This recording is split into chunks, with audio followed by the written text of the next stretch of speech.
We don't want women that we have to battle your past for. If I get me a younger woman with less experience, yes, it's about mold. Why can't a alpha, powerful man can't mold his wife to be that wife to make him happy? Excuse me, what sir. is wrong You with just- that? Hold on, because I hate the notion that women always try to make it seem like men are semi-predators because we want a pure woman. This is what we want. Y'all can't get mad at us for wanting what we want. All right. So I have the question scrolling here. Is she hearing him or is she listening to him? Which one do you guys think? Is she hearing him or is she listening to him? I don't think she's doing either one. I don't think she's doing either one. I mean, she look, she got that she got that Beijing on, toe tough. You know, she ain't hearing shit. I mean, God damn. Look, she wasn't hear nothing he had to say, man. Raising out of her seat. I was like, oh God. Yeah, she was triggered because he said we don't want older women, and once they said that, she felt some type of way. You know what I'm saying? She got a feeling because she knows she's probably 40 plus, you know, and tired and beat down and beat up and been through a lot of experiences. And when you hear men say we don't want y'all no more, she looked like, damn. I mean, the marketplace is dried all the way up, and she can't turn the clock back, so she pretty much done for. You know what her next move is? A robot. That's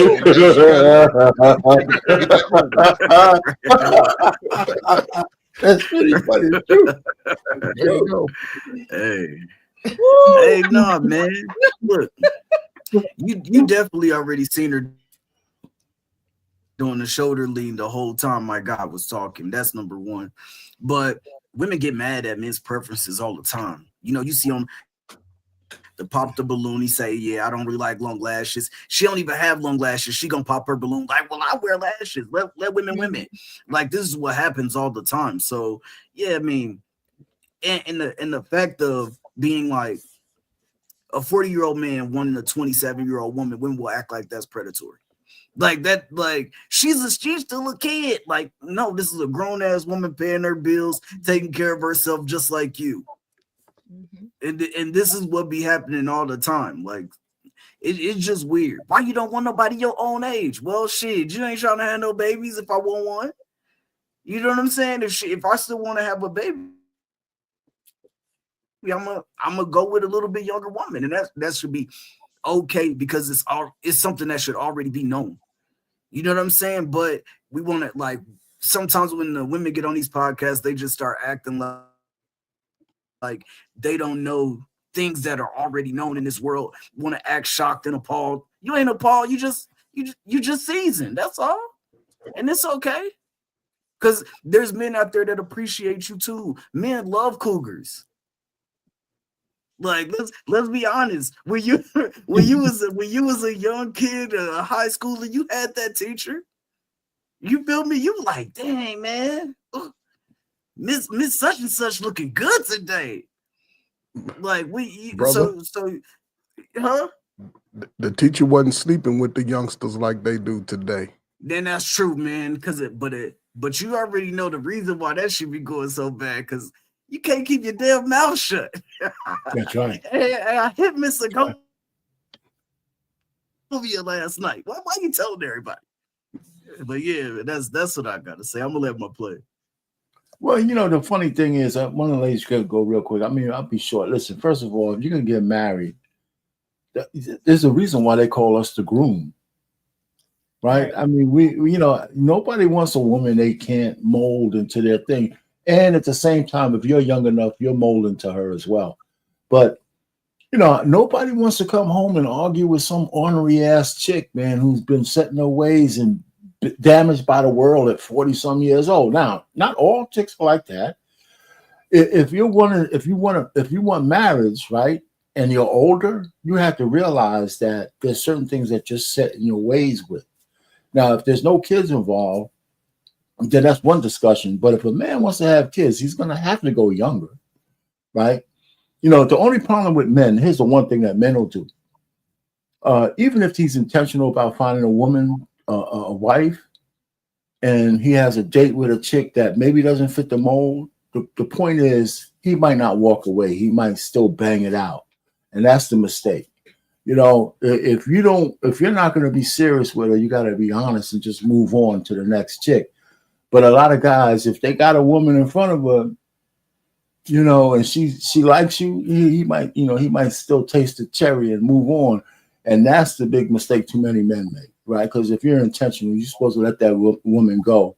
Because, you know, if you're halfway decent at your craft, she's going to get a little bit of feelings, you know.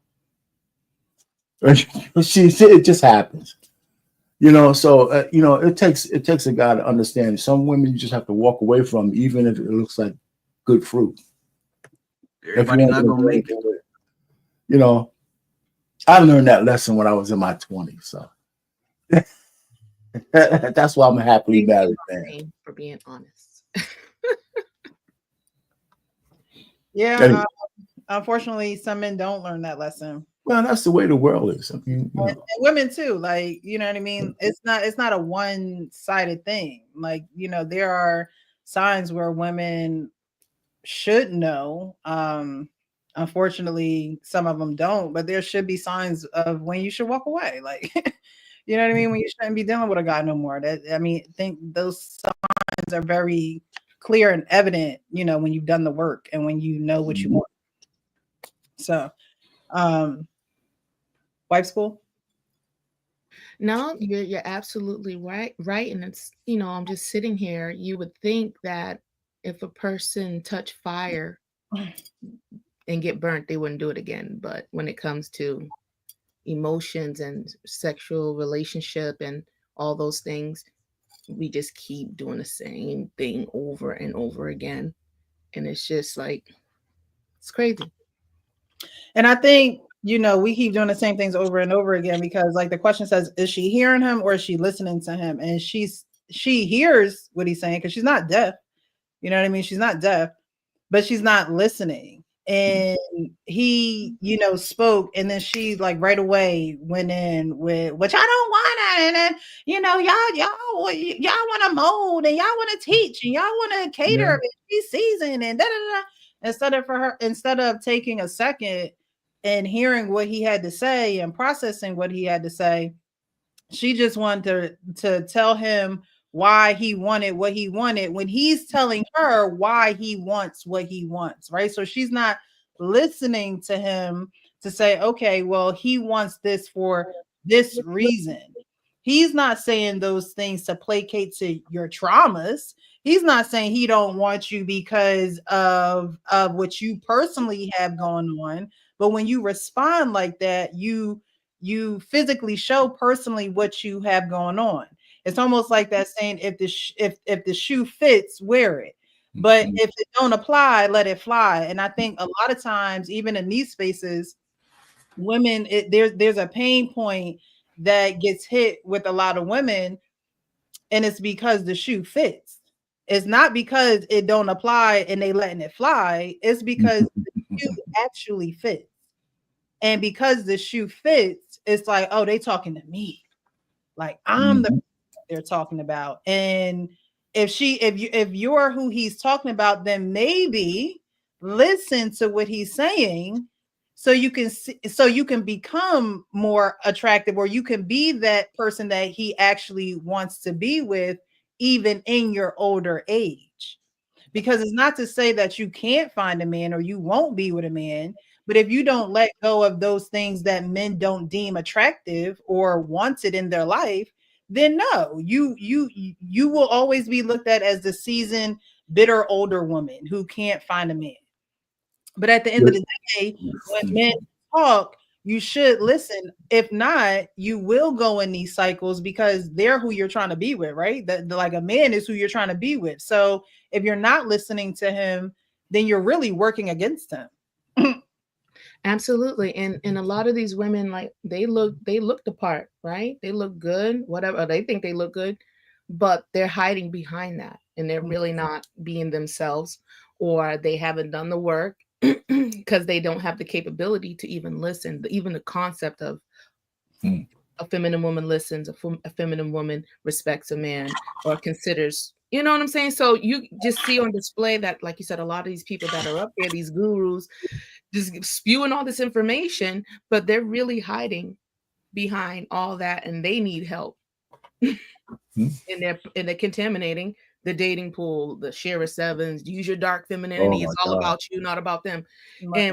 And that's what people want. They want the microwave version. I want it my way. And so when the guys, when they get seasoned, because you know they get better when they get seasoned, they're the one that have all the benefits, the good jobs, and they're moving up in their careers at their job, because you got to get tenure for people to believe you and give you those promotions. So by the time they start looking good and being, like, okay, I'm not dealing with these older ladies anymore because it's too much trouble, as we see, then they're like gonna go. So if we're so smart, we're the most enrolled, why can't we get on the program? You know what I'm saying? So it just makes me think sometimes, and that's why I'm here, and that's why you're here, to like just really break it down and keep it real with these females. Yeah, we old, but doesn't mean that you can't sit down and shut up and listen and learn something and maybe get somebody. Or you're just gonna be Vivica Fox and Lisa Ray out here talking about what you demand and what you want, and you just gonna end up in the grave. Yeah. I agree. Or with a robot. Sorry. Wrong with the robot. Or with the Model You know- T20. The one where the skin heats up. Go ahead, Danielle. What you got to say? Go ahead. No, okay. So the question is, she hearing him or is she listening to him? I agree with Hank. I don't think she was doing either one. I don't think these women realize on these platforms, on these podcasts, like, it's not even just, are you listening? Are you hearing? It's how you're responding. Like the way she was yelling, the way she was, interrupting him, rolling her eyes. I don't know if she's rolling her eyes, but women tend to do that on a lot of podcasts I watch. It's like your mannerisms are just ugly. And it's just like, you sat back and thought about it. Would you want to be with you? Look at how you're moving. Look at how you're speaking to that man. Why would a man want to deal with that?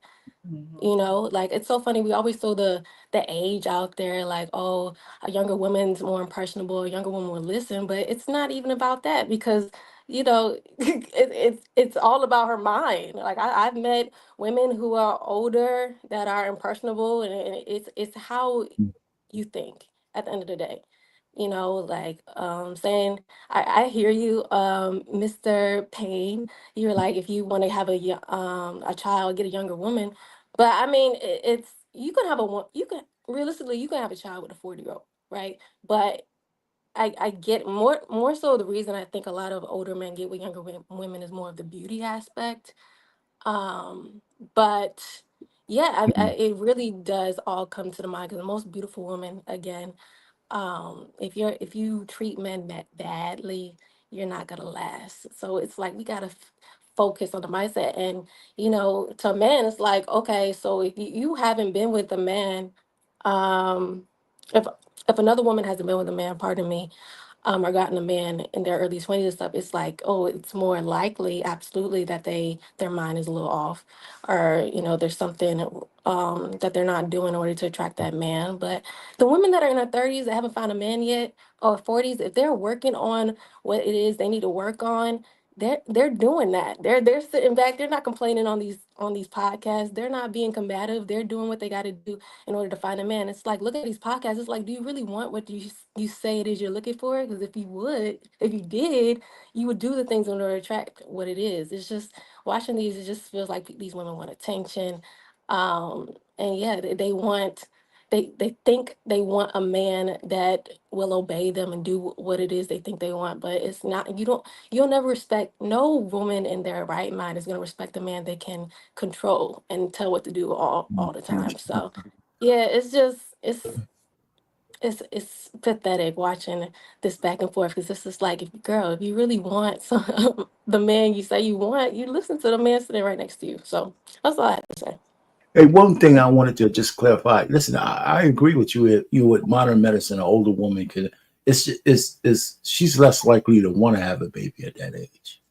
And I'm not saying you can't have one, but she'll probably, because she probably already had a couple of kids already, and she's looking for something else. And I think when women need to take that to account, even the one with the eyelashes talking all that bullshit, I would imagine she might have a few kids. right? If I had to guess, right? So depending on the kind of man that would be attracted, it depends on what he wants. And that's what she's missing. It's not what you want, it's what that guy wants. Now, if he already has his children already, you know, you wouldn't be out of his realm because he's not looking to have kids. So, but if your attitude was right, he might not overlook you. Take those stinking ass eyelashes off and act like a woman, you know, you'll have a better chance. And a lot of women miss that, you know. So it depends on who you're talking to and what they're looking for. And if you spend the time to ask the dude, what are you looking for intentionally, you might fit the bill. And like if I, you know, most guys, if they're on their square, they'll tell, listen, I don't want to come home arguing with you. You know, I know you've been around for a while, so I'm not thinking you're a young girl. So you got some sets in your waist. Let's talk about that. Mm-hmm. Can we mesh? You know, and that's it. But you know, we don't have enough of those serious conversations. Precious, to your question, she can hear him, but she definitely not listening. No. And, you know, to just the women who, because when I think about me as a human, as a Black man, American, I break it down into race. I'm a Gen Xer, you know what I'm saying? And we were experienced a different type of home bringing, school upbringing, community upbringing, because we had to learn each other in the outside playing, exercising amongst each other. A lot of our parents, whether single, because I know some great single mothers, man, that was mothers of my friends. House was clean, kids was well fed. These dudes grew to be 6'5", football, basketball, size 12 feet, work, graduate high school, work a job, retire, working again. So I know it was there. I say it all the time. This woman's probably about 40, my first generation. They've experienced a lot of fight. She's probably seen her mother's fight, her sister's fight. I guarantee she can fight because you can see her shoulders. They were strong. And I would bet to think that she don't even work out. That's how fine sisters can be. However, this is just a combination of not having a father relationship also. That really hurts women as they grow into their young womanhood, because mothers allow them to start taking on the behavior of them and what they see on TV, all the show your ass, show your titties. But a father, whether he don't talk to the mother, he cheated on the mother, he gonna tell his daughter, you can't do that. And I think women should be young girls need that message early from a man, because by nature, we don't want our daughters to be nothing like what we see. But daughters don't get that opportunity to have that communication, because what we see now based off of YouTube, I would recommend anybody that's looking to find a good woman or a good man, get off YouTube for about a year. Go out and talk to people. Please. Don't go by to everybody who's on YouTube scared because they done had their heart broke. This is heartbreak conversation that you hear on YouTube. Get away from that. Mm-hmm. If you want to have a mate going into your 20s and 30s, and we hear women, they'll have sex with a man 55 to 25 if he's grown. They ain't got no age range. If he can get hard and come through and she can go control him sometime or whatever, I want a man that age. Man, I would think, because we have to grow to be a certain type of guy. A lot of guys wasn't getting cheeks in high school and when they was in their early 20s, but they was working. See, they was making that money. Now they childless, making about 80 to 100, got about 50 to 100 in the bank, ain't spending a lot like women, just bankrupting themselves, and the kids be slow, can't read. So that's all a mixture of that father not being there. Even your baby daddy, drop them off when you come home, ladies, and see your son's balls done separated from his body, send him to a man, his daddy. Drop them off. It'll help save you money, release stress. Now you got to deal with the daughter. Say, baby, don't be like me. Be honest, because they go see it out on video. Don't be out here fighting. Be respectful. And you'll get the results that you want, but I don't see how y'all going to go 20, 30 years just fighting and screaming at each other, but we still making babies at a high rate, and our illiterate rate is getting lower and lower. So, yeah, just listen to each other. You might find that, everybody just go talk to somebody they same age. Yeah. You made a good point, Coach Bird, about fathers being there, because your father loves you. He's going to correct you because it's in his DNA. He's hardwired to do that. Men are hardwired to find solutions and to fix things and even do a little bit of early prevention before, you know, anything bad happens, because he can see, he's a visionary. He can see those things happening down the line. And so he protects you from those things. And that's what a lot of women, I always call it the Eve trait. Like, oh, I know it all, right? Eve wanted, she bit that fruit because she thought she was going to know it all, right? She was told that she would actually know it all. And that's why she was so easily tempted to do it, because it's like, oh, I'm a know-it-all. If I'm a know-it-all, then let me go eat the fruit. And it's like, no, there is something that you're not meant to know, because there is someone there that's in the position and is called to correct you. And a lot of women don't feel like they need correcting. A lot of women don't feel like they need coaching. They don't feel like they need to be in the student seat. They always want to be in the driver's seat, or they want to be, oh, I got all these degrees and blah, blah, blah, blah, blah, blah. But women are called to be corrected. And God sends leaders for that. He sends men for that. That's what your position is to create order and to correct. And if a woman needs to understand that if you're being corrected, you're actually being loved. A lot of women take it as a chastisement, or you're criticizing me, or you're hurting my feelings, and you're not understanding where I'm coming from. And that may be true, but we can get to that. But at the end of the day, the behavior has to be corrected.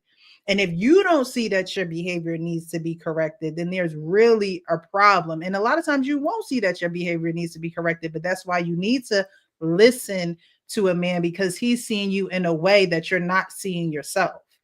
And I don't think a lot of women really focus on that and do the work of, okay, what do I need to do? Maybe I do need to be quiet for a season.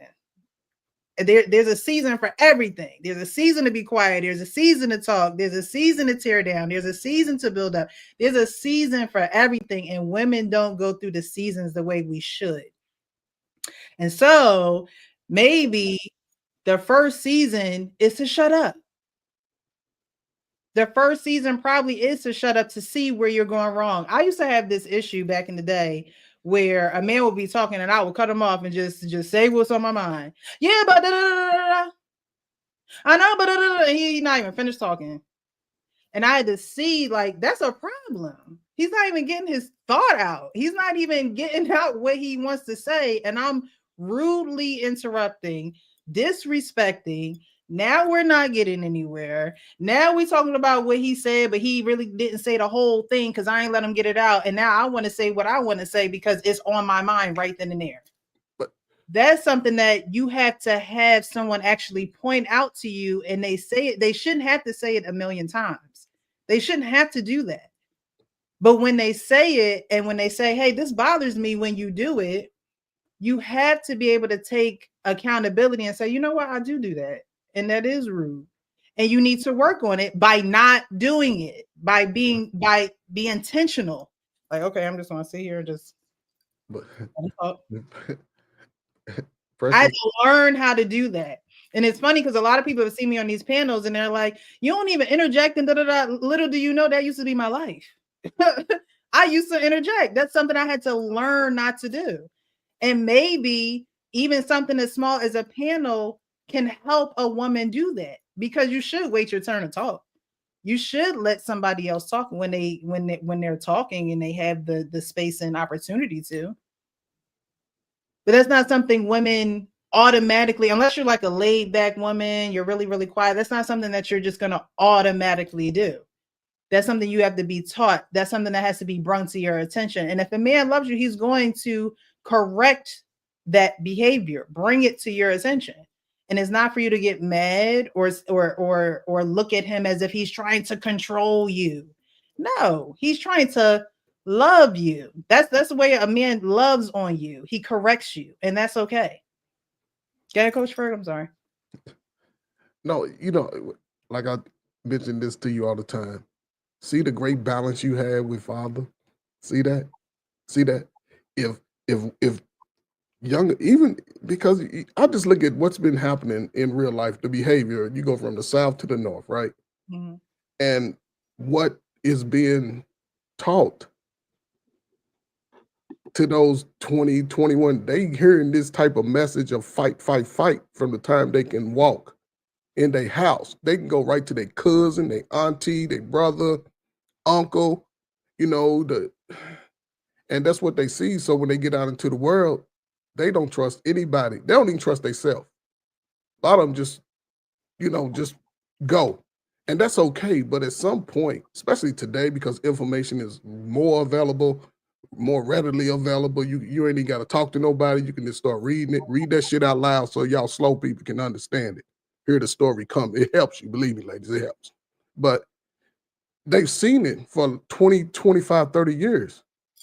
And then in order for it to change, Black people, you can't be afraid of your family and life. Go live it. Go adventure. Man, you're made to venture life, meaning get out of your neighborhood, get you about 3 belts so you make sure your pants is pulled up. And just sort of move around, experience new things. And you have to be respectful, respect people, places, and things. Y'all know that. That's a noun. Y'all figure that out. And you move through life understanding how to, sometimes you can just learn by watching a little bit. But you don't have to get in every argument, because if it doesn't apply to your life, why bring that energy into you? But you have to be willing, especially now. Black people been talking from Florida to LA for the last 2 or 3 years. Y'all gonna have to start meeting each other and be intentional. Yeah. Be intentional. Go by how people move and not what they say, because Black folk, we talk a lot, don't we? Yep, everybody got something to say. So just move it. If you want it for yourself, just move in that capacity, connect with people that want that, because it's a new transformation and you have to be willing to be a chameleon at this point. Get your feelings out of it. When you step outside your door, put your feelings in your hiding place in the house. Pull them out when you get back home, because the world don't give a damn about your feelings.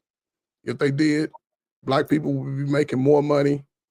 They wouldn't be voting out, kicking you out of your neighborhoods, taking your little apartments and all that. So you have to take your feelings out and move accordingly. This is a different age, man. 2025 is here, man. Let's do it. All the beautiful Black people, don't be afraid. Just do that shit. Let's do it. All right. Precious, can I say something? It's like, I just loved hearing you talk, because I did have a problem with interjecting and, being a know-it-all or just loud or whatever.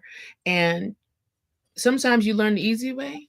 You can learn the easy way if a man correct you, or you can learn the hard way when that man leave you, right?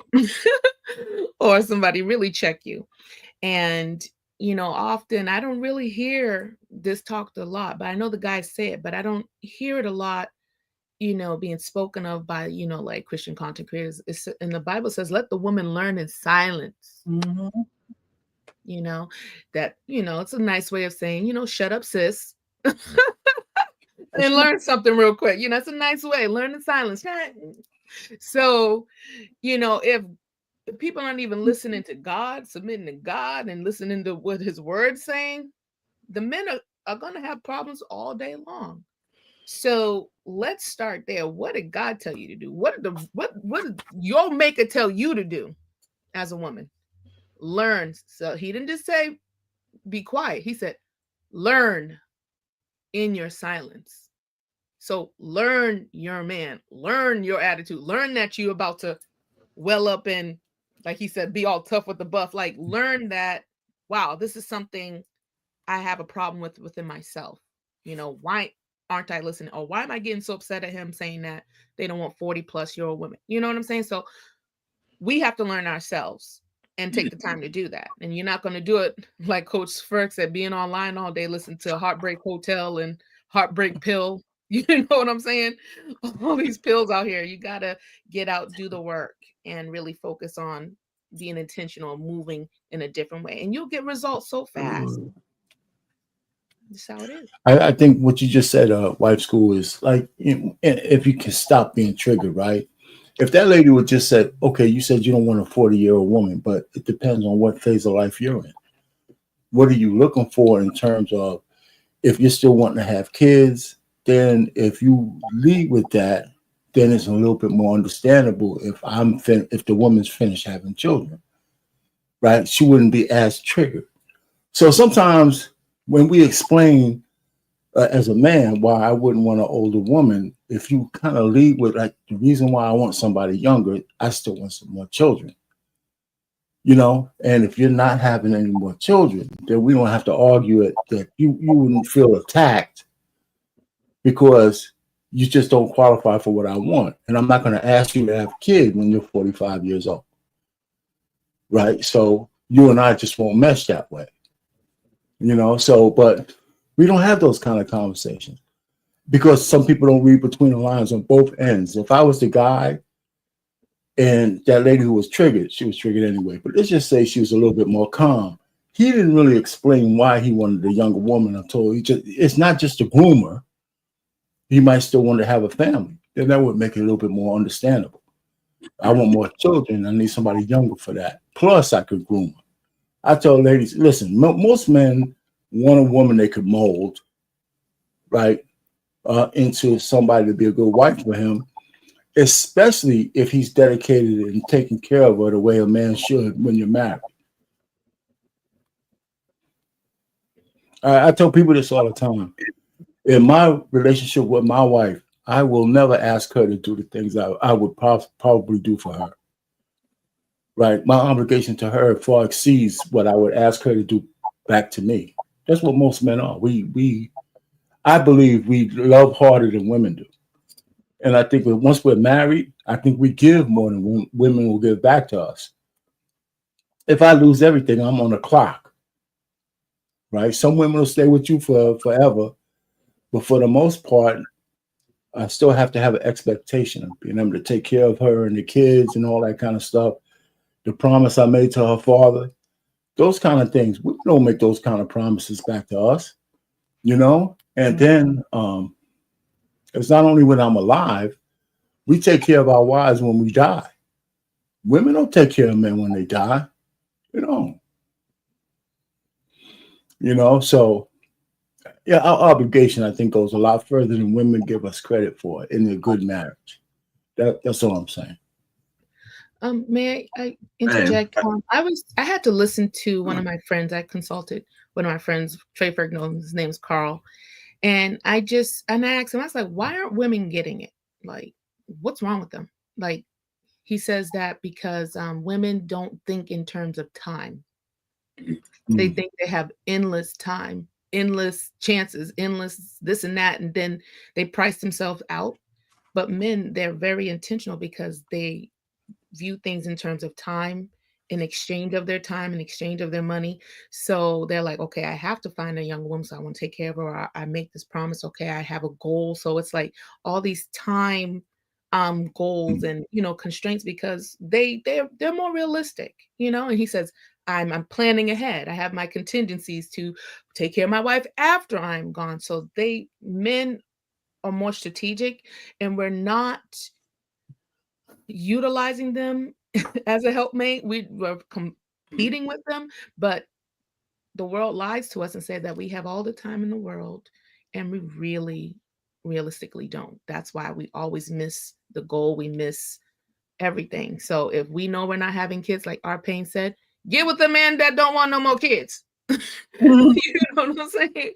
Or if you're an older lady, really try to, make yourself look nice and get in shape and be as healthy as you can to have hopefully, your miracle baby at that point. People be like, this is my miracle child.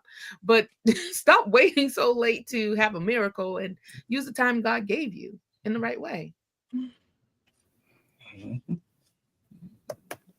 Hey, our pain was right too. Yeah, and Wife School was right, talking about the, wanting to have children at 40 and 45. And yes, like it happens, but we all know the health risk that comes along with that.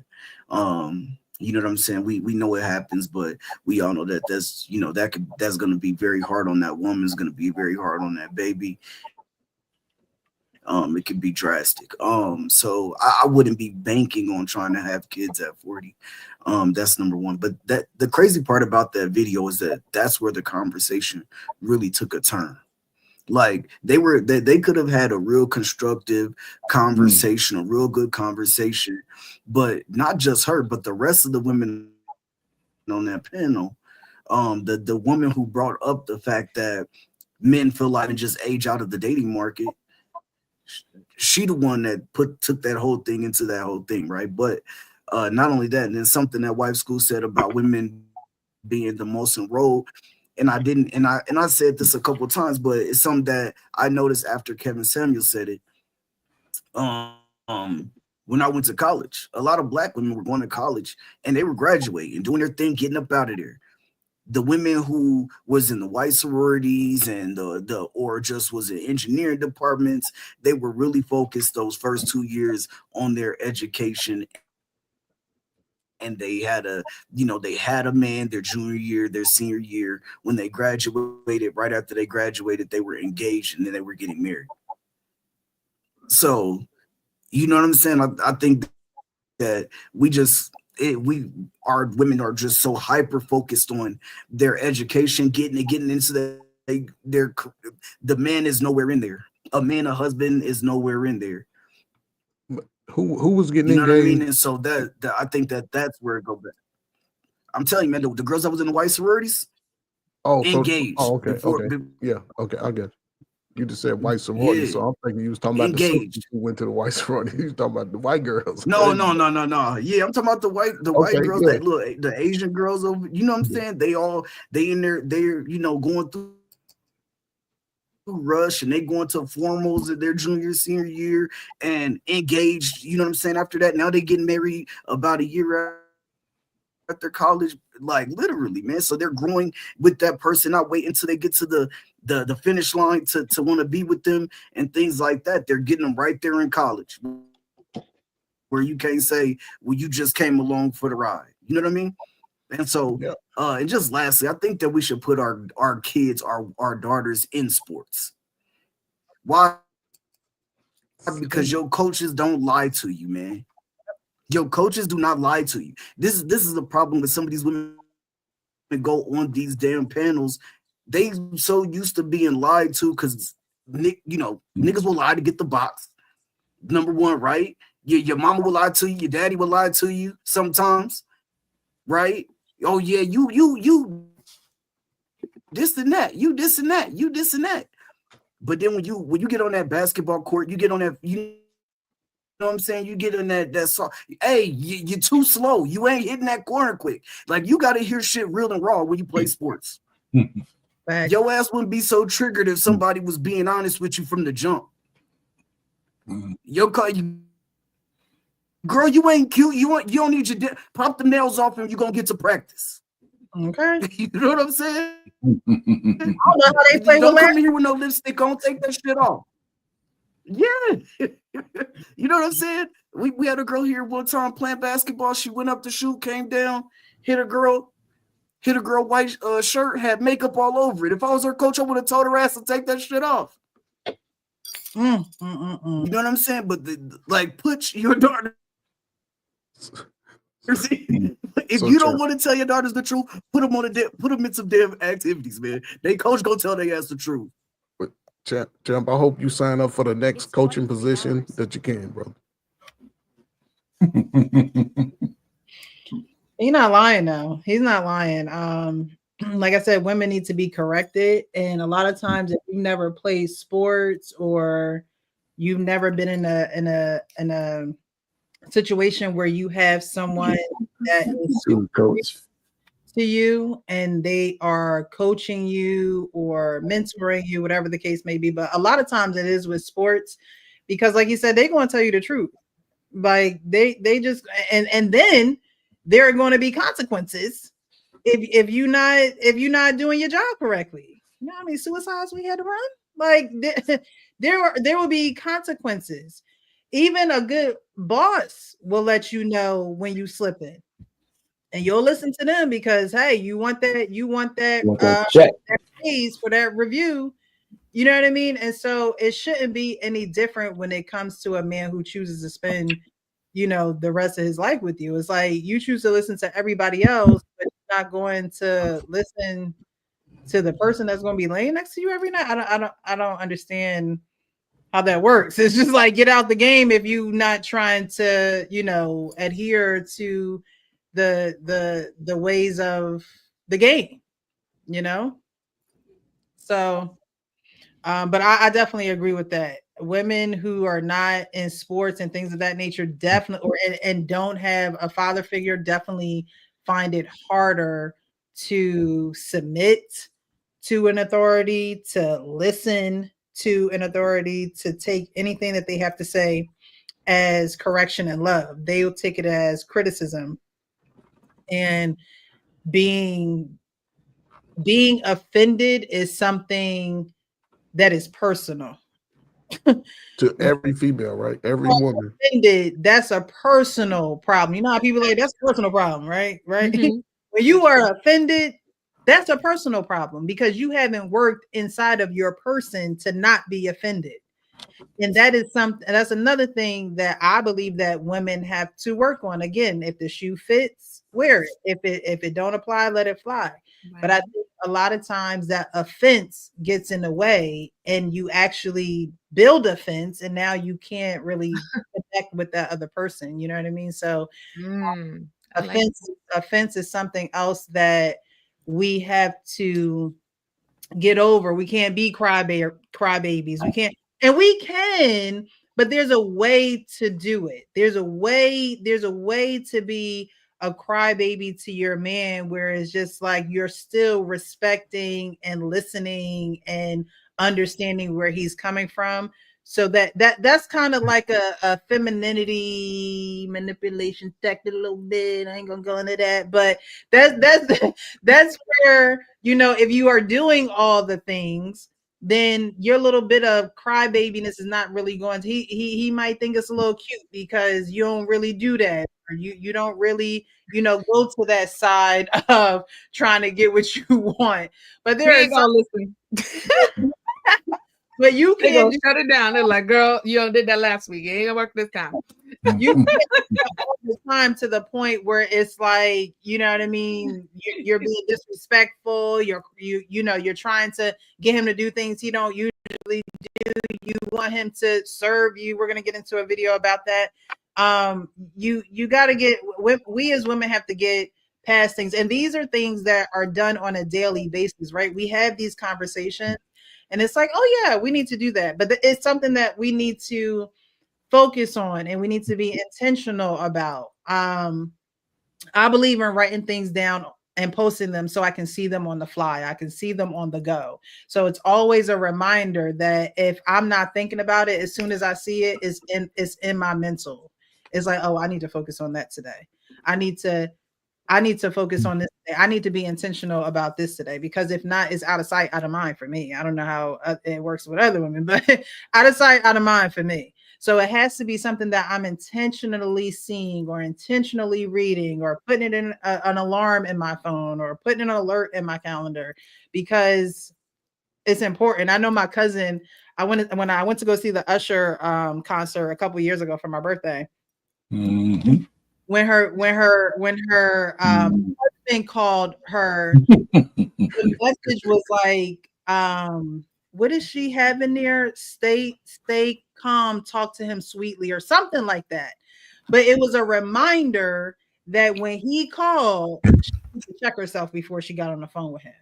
And I saw that and I was like, a lot of women don't do that. That's not something that a lot of women would say, you know what? Let me put a reminder in there for myself, or let me remind myself that this is how I should conduct myself when I'm speaking to him. And I thought that was very impressive, because a lot of women today is like, oh, he gonna get what he get and he gonna take it and that's it.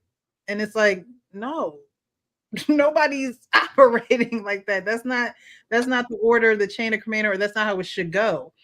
But that also comes with women listening to men and not women just hearing men. That's a good point, Precious. It really is, because my wife is a master at that. She really is. Over the years, I tell people, I say this a lot. I said, you know, because we've been married for a long time, and for some reason, people think my wife stopped being a woman just because she said "I do" to me. That's just not true. It's really not true. But she understands that if you're going to have a long-term relationship with a guy, there's a certain amount of his ego you can't F with. You know what I'm saying? You know, you got to let him leave the house with his balls intact, you know, so he can go conquer the world. So she understands like edification. She understands all that kind of stuff. And then in return, I had to understand how to talk to her. Yeah. How to get the best out of her and all that kind of stuff. And it was a learning curve on my part, but I was willing to do it. You know, so it's one of those kind of things I think we miss in how to talk to each other, how to get the best out of each other. You know, even now, if you know, when I say correct, if I have something to tell my wife that's true, she don't like it, oh, she'll give me some attitude. And I'll tell her, I said, listen, you shouldn't be mad over that. She said, you can't tell me not to be mad. I know that, but you still shouldn't be mad because you know I'm right. Then, and she, you know, then the attitude goes away because we have a conversation after that. You know, so the point really is because we don't really have that many deep shit going on. I mean, after 37 years, we're in the jet stream. You know? We're in the jet stream. We don't have no real arguments about nothing. Your leg too far. You know? Your leg is too far on this side of the bed. I'm just kidding. No, but even with Artane's point, you know, outside of being marriage, and if you're going to say you're in a committed relationship and you're intentional, I don't think, you know, you can avoid a lot of those dumb arguments in a sense by having the conversations.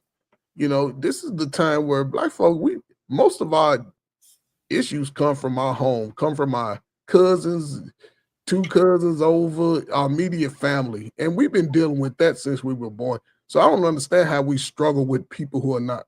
I never struggled with women that wasn't related to me. I just talked to them. I ain't never called girls no B's out of their name, the thing like the light-skinned, bald-head dude. I move on. Because I didn't have no particular type of woman as far as complexion. That was the only thing that I didn't. Everything else, I'm 200. You can't be 200. Your 200, my 200. Plus, I'm in my 20s and 30s. But if I'm in my 20s and 30s now, come on, all sisters and brothers should be defined as like the best car. Yeah. And it don't matter. But again, that's just my personal view on it. And then, you know, I wanted to work every day. So if I did want to do something and go somewhere, I'm going where the ladies are. So I'm going, that's how I dated. I was like, where the ladies at? That's where I'm going. Somebody might see me, but you still got to talk to me. And I'm asking questions. And the questions I didn't get answered, that was my answer. Most women let you know who they are and how they're going to move. They can't hide it. They can't do it. Even if they got 3 or 4 other guys. She can't hide that. She called you on Tuesday, you're here again from Friday because she ready to go eat. And you, yeah, baby, what's up? No, man. I wouldn't even answer the phone. You gotta move on. She got you as foodie in the phone. Yeah, you know? yeah. But see, that's just me. And women, they fall to I think women would be better off just being individuals and not taking on the mindset of women who passed their best. Because they tell women, go out and do everything dumb, fucked up, go fuck your life up. From 20 to 40, go out and just have fun, girl. Fuck these niggas. Niggas ain't shit. Then you see them. Y'all see them at 50 talking about, I need a man. You like, damn, you've been telling me don't get a man, and I'm in my best. That's when you ladies, you focus on the man that you know is intentional.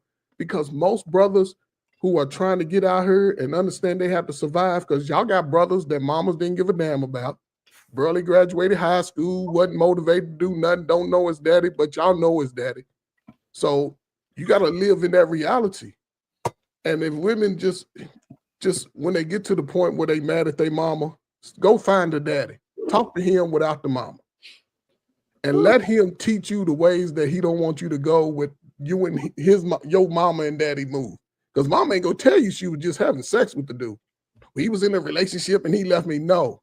You met him at the club on Friday. You busted it wide open on Friday night. You went home.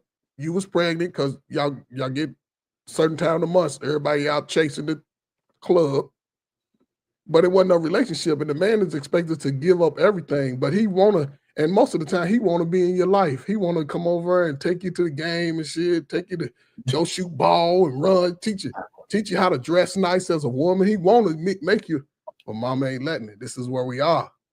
But and my point is this, especially now, because now we here. You 21 to 41, be intentional with the guys that you want to date. Yeah.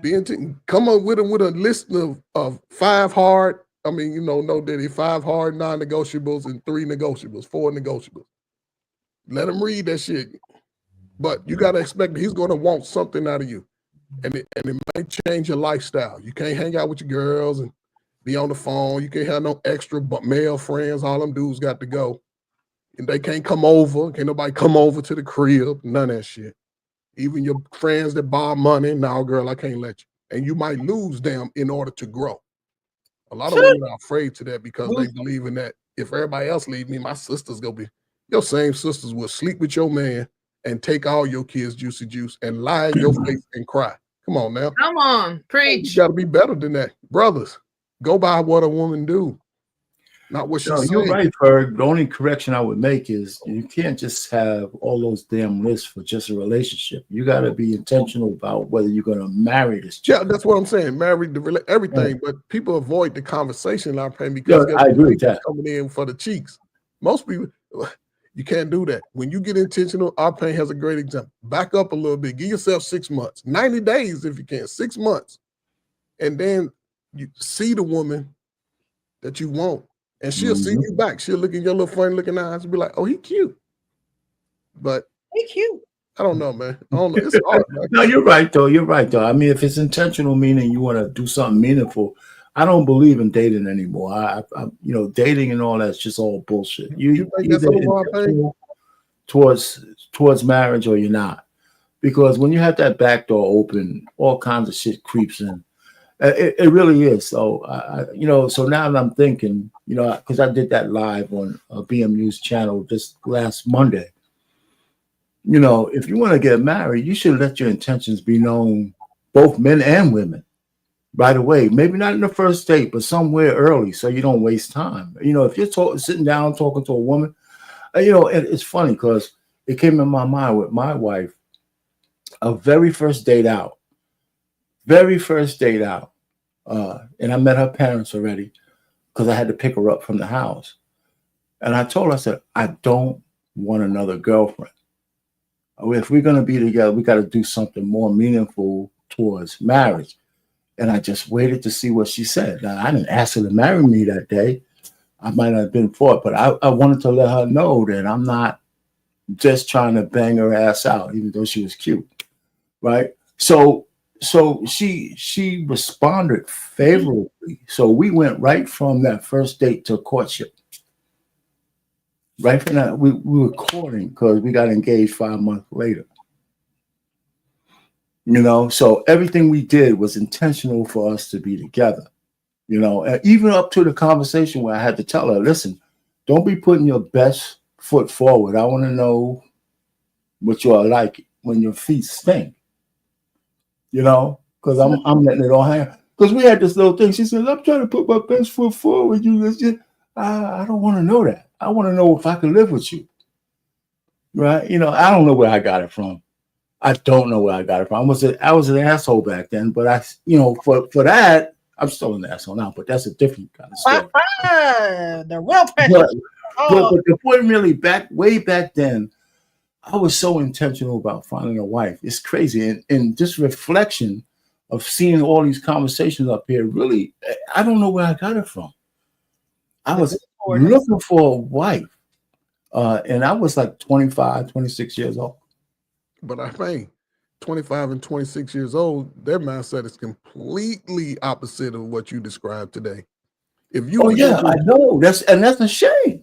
But I would like to hear from Danielle because I think she's fairly young and she would be in this market right now. That's a good point. I was going to ask you that. Are you married, Danielle? Right. I am 26, but I'm not married. I was going to speak a little bit more about what men want. I think men just listening to you guys. I You're love breaking up a listening to little you bit. Yeah, guys. you started moving there, and then your phone At broke up. the end of the day, I think they just they want respect first and foremost. Can you hear me? That's Yeah, good. you start over again. Start over. Yeah, a little Okay. chop. Start over. Oh, okay, I said I'm 26, but I am not married. But I wanted to speak on the conversation. I love listening to you guys. Men, it seems like from listening to you guys, I hear men value respect, right? They need respect from the woman and they need peace too.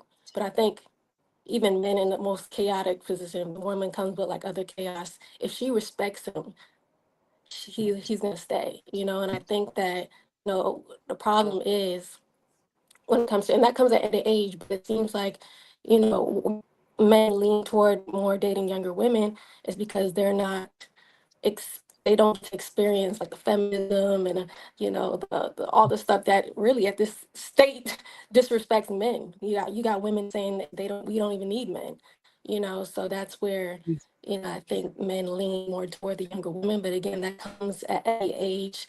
The mindset being the number one thing women got to work on. But I get, like I said, it being more women, older men wanting to date younger women because they're not exposed to that toxicity yet. And I want to go back to something a white school said earlier. She said that women to think they have time. And that's so true. They think they have all the time in the world, and they invest in things they think will last a long time, like their looks. Black women especially think they're gonna look good forever, right? They invest in they get their degrees, they can hang on the wall forever, and and get a good job so they're gonna have money, which are all things that think men value more than the mind. The actual thing that lasts forever. So it's it's crazy how backwards we are, and I love that Frank put in like brought in a conversation like other races of women seem to get this. Their priorities are straight right from the get. You're like, we're going to college, I'm finding me a husband, I'm raising my kids. It's crazy that Black people, Black women, more specifically, haven't gotten that clicked into their head. We're all having babies, but we're not getting those husbands and building those legacies. So that's all I wanted to say. I think it's I really appreciate you being here, Danielle. Thank you. Join us more, girl. I think, and this is just my thoughts, what I've been thinking. While fathers are important, mothers are important too, because I believe that in other cultures, women, the mothers, are coaching their daughters to get married, find them young, have a great relationship, be friends first, support what he has going on, and be there for him and things of that nature. And in the Black community, it's not quite like that. If you are a single mom in the Black community, and now you're raising a daughter, well, you came up in the era where they were paying women to keep the Black man out, right? And so now you just all my life I had to fight type of chick, right? And so you're saying to your daughter, oh, you don't need him, you can do it all by yourself, you strong, you got this, blah blah blah blah. And your daughter she's not supporting anything that he's doing because she feels as though she don't need him. She's not looking to get married at a young age because her mom wasn't looking for that.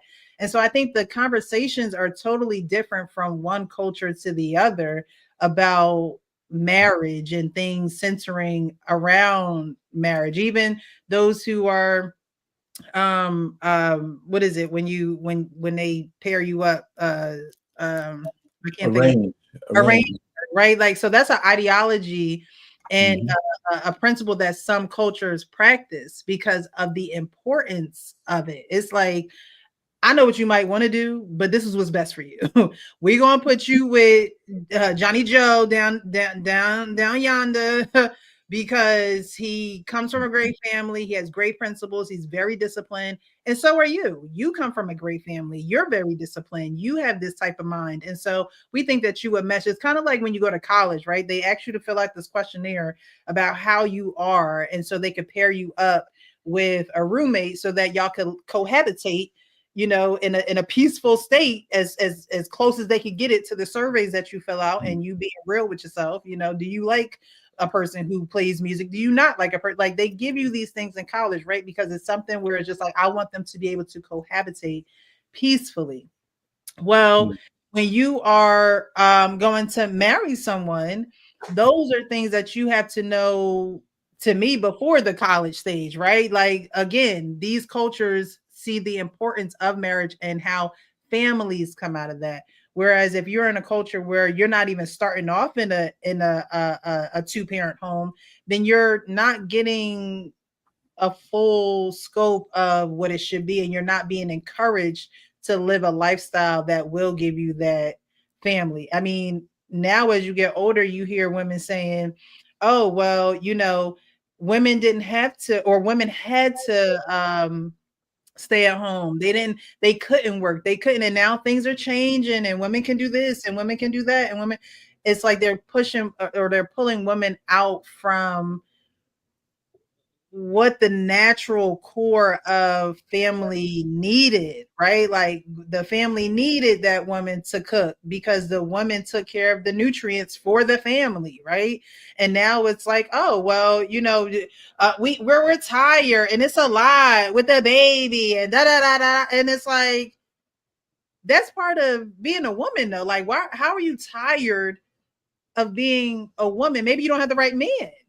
So it's a lot of things that go into it, but you don't even have the mindset to work with someone and to support them in the Black culture as you do in other cultures where it's pushed, it's encouraged, it's coached, it's, you know, frowned upon, honestly, if you're not doing that. Whereas in our culture, it's like, don't do it, girl, you good, you okay. Whereas the men, again, we're talking about women listening, where men are saying, look, we want y'all. However, you just not going to come to me any old type of way. Like, that's all men are saying. Like, you just not going to come to me any old type of way, because you don't go to your boss any old type of way. You don't go to that university and sit in that professor's face any old type of way. You go with respect, you go with dignity, and you go wanting to learn and listen. And that's all a man is asking for, right? And so why is it that hard? So we're going to move on to the next video, because it kind of goes into what this video is saying. Now, we got a guest on this video that haven't been on this platform before, right? And I'm not a huge fan of this person, but there are times where this person makes a little bit of sense, and this person makes so much sense that women can't make sense out of what this person is saying. This person, Candace Owens? Nah. Stop. But we're gonna get I like into Candace. we're gonna get into it. Yeah, Candace cool. Don't listen to men. Women think that men were created to serve them. So if you ain't serving them, they don't want to hear nothing you got to say, because at the end of the day, women think that this is we need to teach males to do this. Women want men to be women. Women want society to transform a male into a female. Women hate women. Women hate each other. But they want to get a man and then make him embody all of the characteristics of a woman. Women don't. Where do they do that at? What I was trying to say is, what do you think that she meant when she said that she believes that women want men to be women? I think that I think it was like with her first sentence where she said that women believe that men are here for the specific reason to serve women. I'm actually I've never heard that. So I'm not really sure like where that particular ideology, may have come from. Ideology. I know you ain't doing me. Ideology. I know what I said. Because I would have laughed at myself first before I'm gonna let you laugh at me. Correct. So I actually don't understand, you know, where she got that from, or like what actions she's seen from women to make her believe that. That I don't necessarily know. It's kind of confusing, and to me, because she's saying that a woman wants a man, but like, what is her role? Like, what is she? I know she's a woman, but what did you expect a woman? Like, is she dating like womanly women, or is she dating manly women? Like, that's what's confusing to me, because I guess if you're dressing like more of like a tomboy and you're a lesbian, I don't know what the right term is, but aren't you being the strong one in that role? You know, I don't know the right. I'm sorry, I just don't know. But aren't you? Thank you. I don't know what to say. Aren't you being like the masculine one, and then you want your girl to be a girl, but then you're mad that she's being a girl because you're not man enough? Hey guys, if you enjoyed that clip, make sure you check out the We didn't, because y'all didn't even know how to freaking explain what she said. So that's why I brought it over here, because I think they have this probably notion or feeling towards the Queen Maker, and they don't want to say certain things. They don't want to step on toes, or maybe they really don't understand. So I wanted to bring it here because I understood what she was saying when she says women want men to be like women. And I think that is true. I think that is true. I think women want men to be more like women, because women aren't understanding men. Again, they're not listening to men. And so when you don't listen, you're not getting the education that you need to bridge the gap. Right? So it's like, okay, we're not bridging the gap. So we want you to be like me. We want you to be like us. So we don't have to understand you in order to bridge the gap. And that's not the way to conduct a relationship. It's not for me to say for you to be more like me so we can cohabitate in a better environment.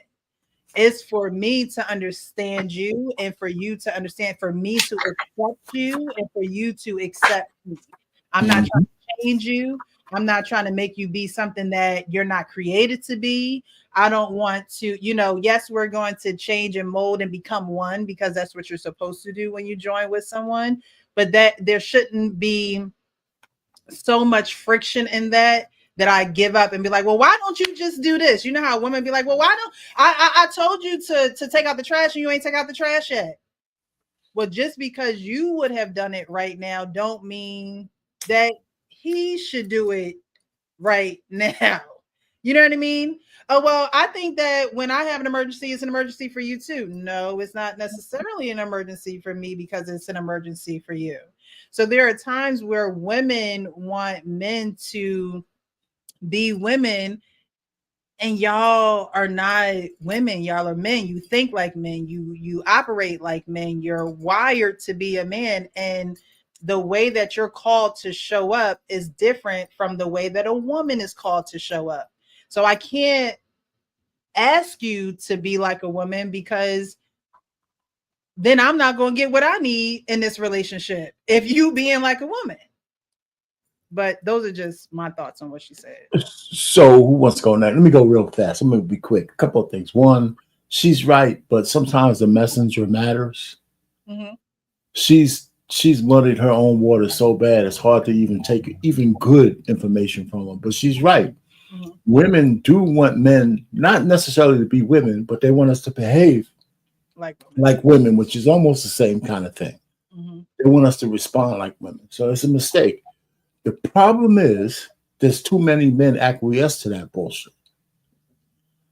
There's too many men who acquiesce to that instead of telling the woman at the time, listen, you can say all the bullshit you want. That's not how we behave. Listen to what I'm saying. I don't care if you like it or not.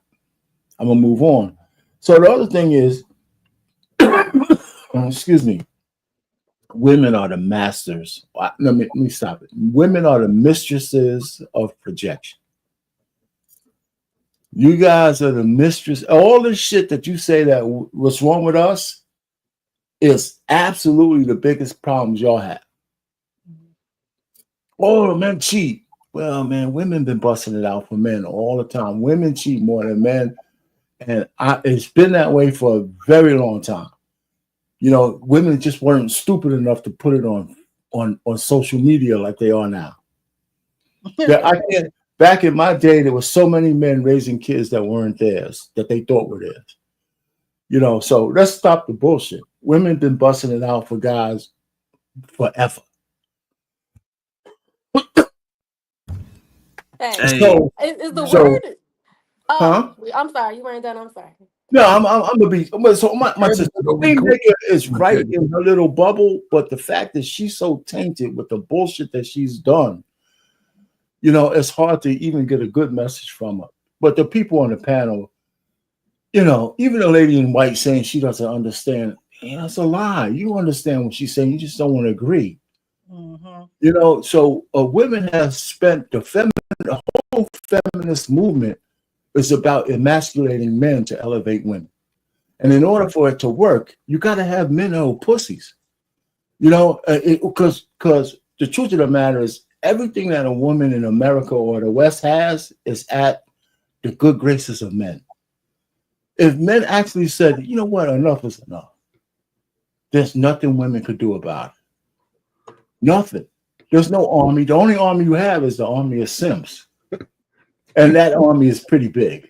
You know what I'm saying? But if we stop saying, you know, I just can't stand it. Women in the West, black women included, all this stuff y'all keep talking, you're the most coddled women on the face of the earth. There's no woman anywhere. The only reason why black women talk all this shit they are, because they don't have the same bennies as white women. As opposed to everything else, every other woman in the world, you guys live head and shoulders above every single woman everywhere except white women. And that's even debatable sometimes because, you know what I'm saying? Even that sometimes is debatable. And so when I hear women say, oh, I'm a victim, I'm blah, blah, blah, blah, I think the worst thing that happened to black women, to tell you the truth, is Black Girl Magic. It was by some lesbian feminist who, when Black Girl Magic became the prevalent thing for black women in 2013, it excluded everything boy, man, husband, father, everything. You go, just look at it. It was exclusionary. Men were not included in the whole Black Girl Magic thing, right? So now here we are. Women are here, men are here. And the mindset, you know, we've been used. The women have been used. I mean, I don't want to blame it on you. Programming is programming. So the Queen Maker is just benefiting on it. That's all. Payne, your brief is long as hell. That's a long story. I'm gonna make a long story. The whole show. Hey, Berg, I'm gonna make a long story even longer. I'm gonna make a long story even longer. That's why I was like, wait, you not done yet? I was like, wait, you not done yet? That's why I was like, wait, hold on. You said Danielle, what was you gonna say? Hold on. What was you gonna say, Danielle? You was going to ask him something. Yeah. What was you gonna say? I didn't get 2 breaths. No, I was just gonna say I've never heard of this woman in this video, but Queen Maker. you're blessed. Oh, okay. But But I think it's crazy. Is saying the word DIKE offensive now? Like, that's crazy how that man was like, I don't know what to call her. It was like, wait, is that or the other word? I don't know if I don't want to get flagged or anything on. But it's crazy how sensitive like speech is nowadays. It's crazy. I just have to say that. But That's YouTube. that's YouTube, right? But I mean, even other platforms like TikTok. Anyway. I think yes, definitely. It's so funny. I saw a post the other day and it said that women want provider simps or beta providers. And it's like, yeah, it's like they want the best of both worlds. And it's like, no, you gotta pick one. Gotta pick. Yeah, it's like either you get the man that makes deep. 6 figures and is taking care of the bills and taking care of everything, like, and you got to get with this program, or you get with a guy that's, doing everything for you but has nothing in his bank account. You got to pick what you want. So it's like, it's so funny that women, expect it all, want it all without putting in the work. Yeah, I said this earlier. I was like, women want those men, but they don't really respect them. And too often in the past, women were getting away with getting husbands that were providing and doing all the things they were supposed to do without getting anything back from their wives in return. And it's like, no, that time is up. Men got mics, the social media, they're speaking out, and the toxic women hate it. Yeah. But I'm not mad at it. It's like, look what you did there. You mad about him doing this? It's like the audacity, So I'm glad men are speaking up, man. I think I agree. Sometimes the messenger is not always right, but like I said, I don't know this woman, but it's like, if you look at someone's past and they're speaking something true, but you're looking at their lifestyle and it's like, it really hurts the message. But I do agree with her. I think that women, like I said, they want it all I without. don't agree with her. I don't agree with her. Exactly. So, I don't agree with Princella at all. go ahead, explain. Okay, right before she was going viral, I used to catch her little clips and I used to respond, right? And we used to go back and forth. But but I was debunking all of this, because remember, her message was 180 a year ago. Come on now. And so I was like, no, come on. And now to see, because I heard a couple times, like, I get more ass than most men. I'm like, oh, okay.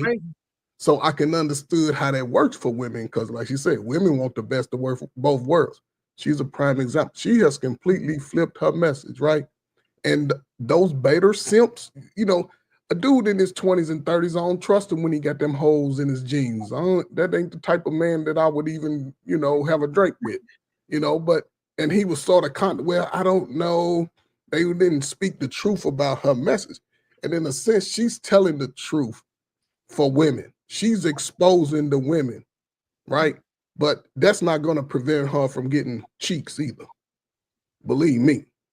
But the man, she understands she really can't live without the man. She got a baby. She's a man. But like most, when a sister get heartbroken in her 30s, F the kids, the grandkids, the baby dad, F my job. Y'all can't compartmentalize life. Y'all want everything for yourself. Y'all, and she's just coming back because she know in her true nature what most women, they need the brother. They need the brother. But the missing piece is that the fact that they didn't get to talk to their father when they was young, when they was 12, 13, because the mama, I can get 10 women in a room and we're gonna have problems about the mama.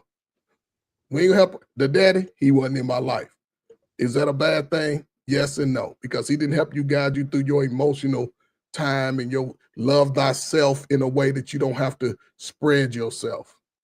Mothers, they don't hold children accountable because they don't want to be held accountable. And this is where we are. Women have been allowed to do this I always say my favorite generation. This is where I can see where those kids are now adults. And these women are close to 40, 42, done been all over as far as they done had their babies young. They ain't really gave the babies the nourishment because we see how boys are being able to be a little girly now. They didn't, they have a lot of self-inflicted traumas that they trying to deal with, but they don't know how because they still trying to hold face to the other women like, I ain't no fuck up. I'm doing it. When really, you got to just admit that you fucked up. And they hold their kids hostage. They hold them hostage. But that hurts the woman because the woman in her 40s should be the baddest thing walking on since sliced bread. But they shaming and blaming everybody for the shit that they did, and they don't get young people enough. It's a lot of good young folk who are afraid to do what's natural to us, is build and work together. Yeah. So where are they getting these messages from? Somebody's giving them bad messages. And again, it has nothing to do with whether or not a man loves you or not. But if y'all have a child, allow Earl to come get his baby. Allow even Tyrone. Tyrone, he ain't no good, but drop him. You know he ain't gonna do nothing to the baby. He might argue with you on some, catch him at his mama's house. Where Tyrone at? Tell him come out here. Tyrone go come out there. What's up? He go front because his mama there, man. Here, take your son for 3 days. What you mean? I ain't gonna take him. Be a daddy and walk away. He'll work it out. I mean, you gotta just try different stuff because I think it could change for both parties. Because now women will have less stress on their life and they can be able to fall back a little bit. Because right now there are women walking around with backpacks on with broad shoulders talking about I'll fight you. You know, but men want y'all. Like men, we want y'all. But y'all can't tell us that y'all don't want us to our face. Y'all can't let these rappers get on these microphones and tell the world that we ain't shit and y'all don't fight for us. But then y'all say we want y'all resources. Because man, understand, a brothers, just so y'all know, y'all can go anywhere in the world and find sisters that are slim, trim, cook for you, talk to you. You still got to be willing to protect her with all your resources. You have to be willing to do it. If not, protect yourself. No babies out of wedlock. No, because this is a new time. The immigrants are coming to those spaces that black folk are not buying up anymore. They not. If black folk, you don't want to buy a house, then your apartment ain't gonna be yours forever. So find you a good man. Y'all talk about it. Make a deal. Make your kids respect him. Yes. Make your kids respect him. Absolutely. Change it up. Because if you're not willing to change it up, the lifestyle that you live, and I'll give you 10 years if you're 35, 40, you're going to be damn near on the streets at 45, 50. Yeah. So, and I could be lying, but where we still spending reckless money, yeah, y'all tell me. Come see me in 10 years. See me in 10 years, all you single good folk. 10 years, that's all you got. That's funny. Coach, I gotta say this really quick. It's so funny. I was just talking about the other day. It's so funny that this woman is gay because I was just talking to my ex the other day, and we were saying, how come every masculine woman is never a gentleman? She always, she was a hood rat. Sorry, not a hood rat, but like a gangster or somebody. It's never a gentleman, never an upstanding citizen. It's always somebody tough, rough, and saying craziness. Like programming. It's so funny that that's what women want. Y'all They want the mentioned that tough. earlier. They want the tough guy. That's what they want. Like never a woman in a suit. They want Tupac in a suit. Tupac in a suit. Looking crazy. Even if she's Tupac Keisha, Tupac Keisha. Tupac Keisha. 2.0. You said Tupac Keisha? Yeah, Tupac.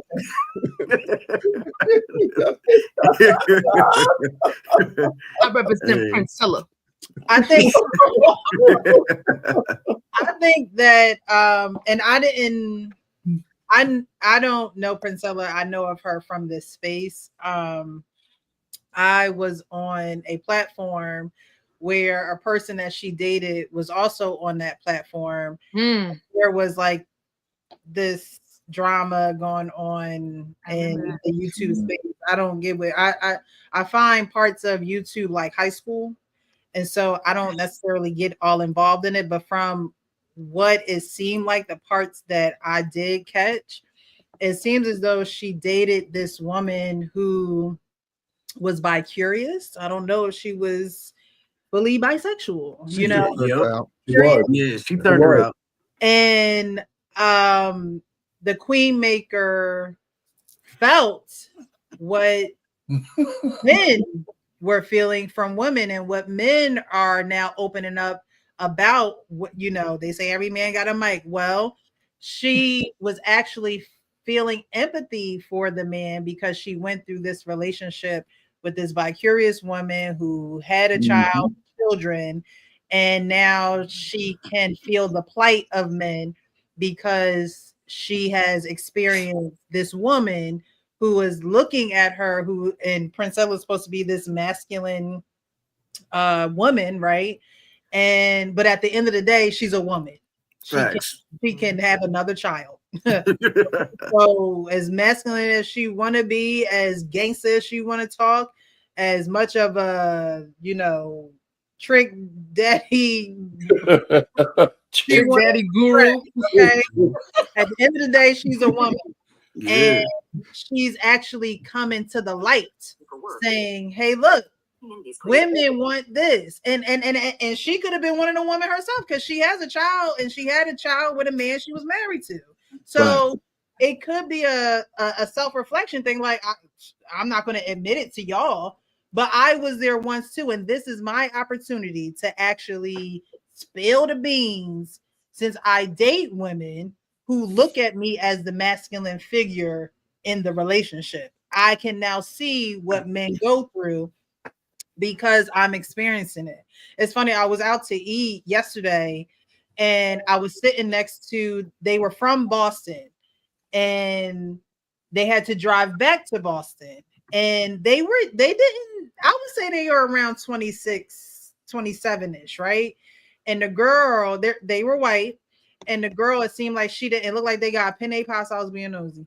They got penne pasta and a salad, right? And so I guess the girl just wasn't enjoying the meal.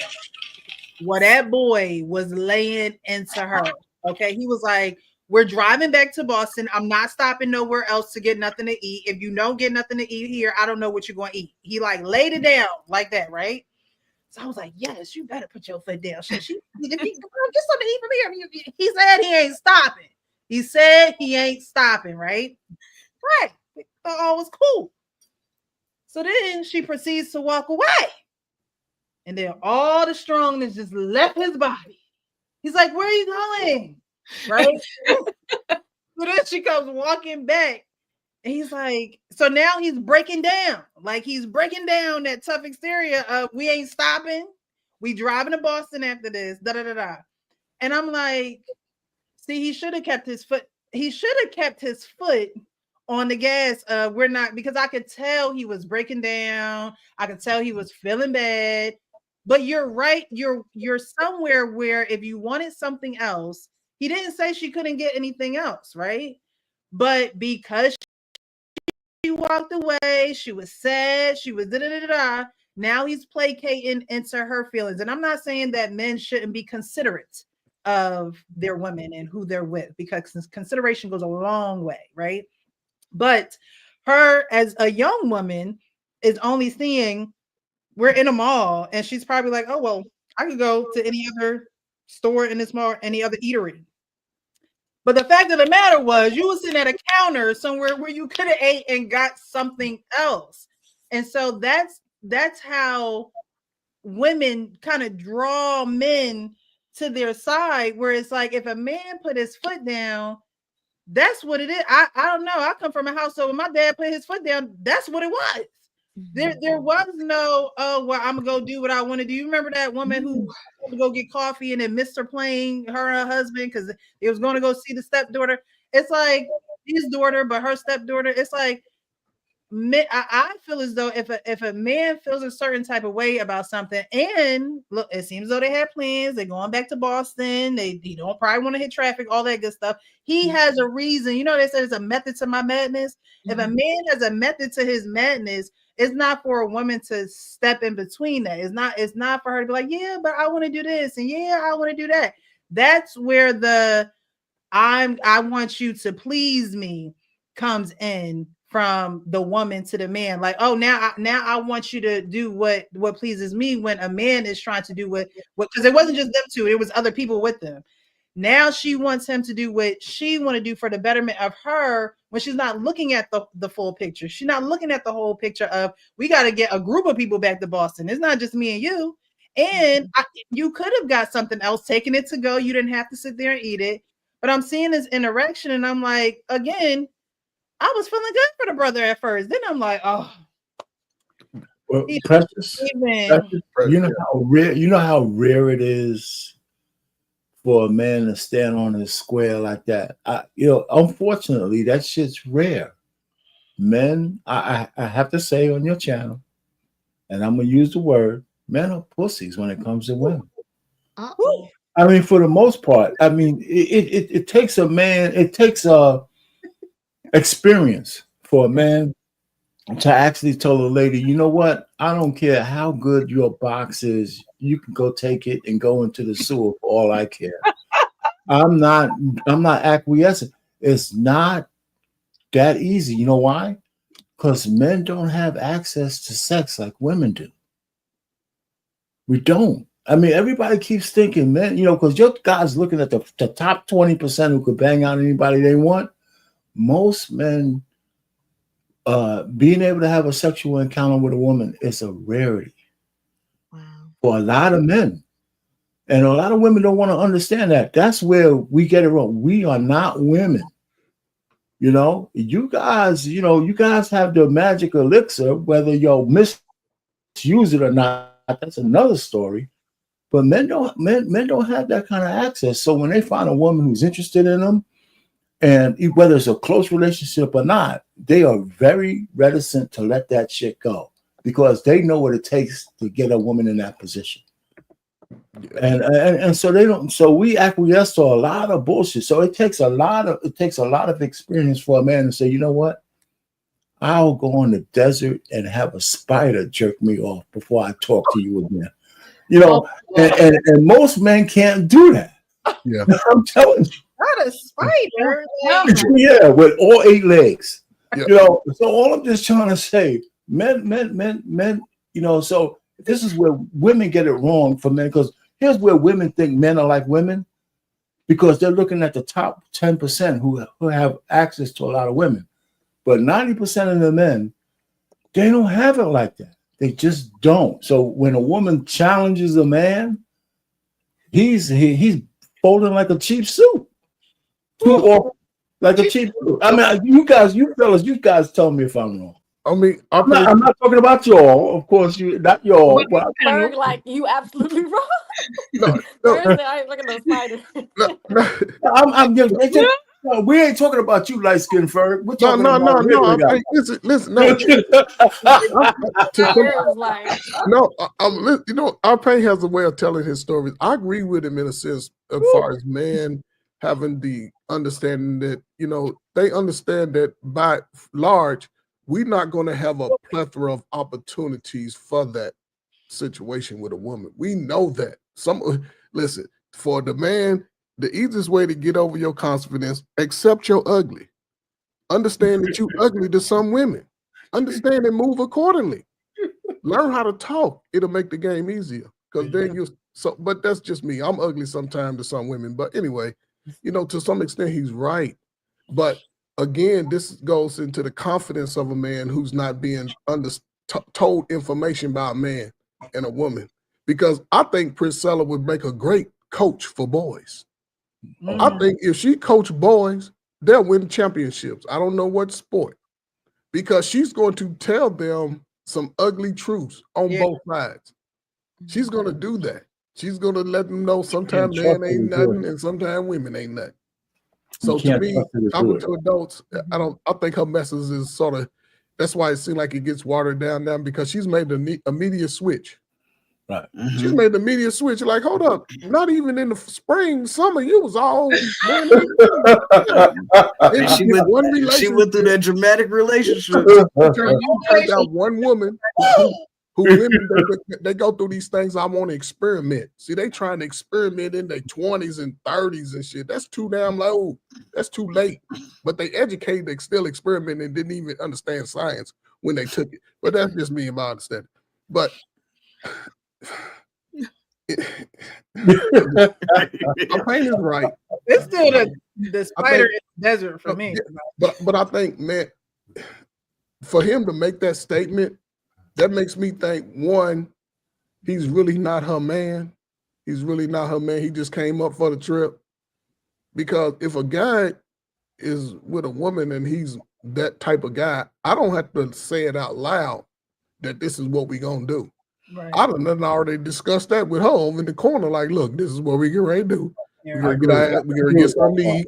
What you want, your little fast food. We ain't sitting down nowhere. We're gonna sit in the car and get grease all over our shirt all the way to the crib.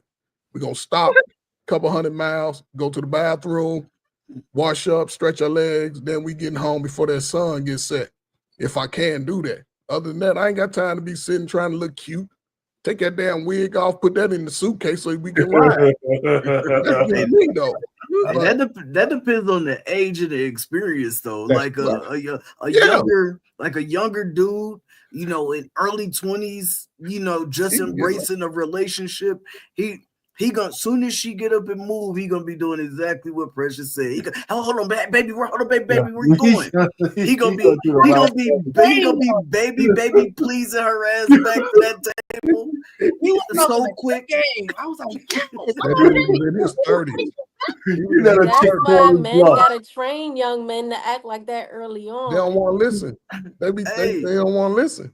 We be Yeah, trying to and- tell them. and- I You will get, say the you get women, Africans you get really women to got that pass down low. early. They think they can use it on and on No, when that's they get older. that's Yo, true. You gotta nip it Africans, in the bud they from about the that. get. until you get that girl that you just really like, you like her more than she like you, and then she just, oh, I'm a play, and every time you gonna be, oh, baby, I got you, baby. When you young, man, you will do some weird shit. I'm telling you, you don't realize it until you get a little bit older. But I was gonna say I'm really gonna have something short to say right here, RP. You say that. It was so bad when they played the video. Nobody wanted to agree with her because of who she was. They couldn't even say that women hate women.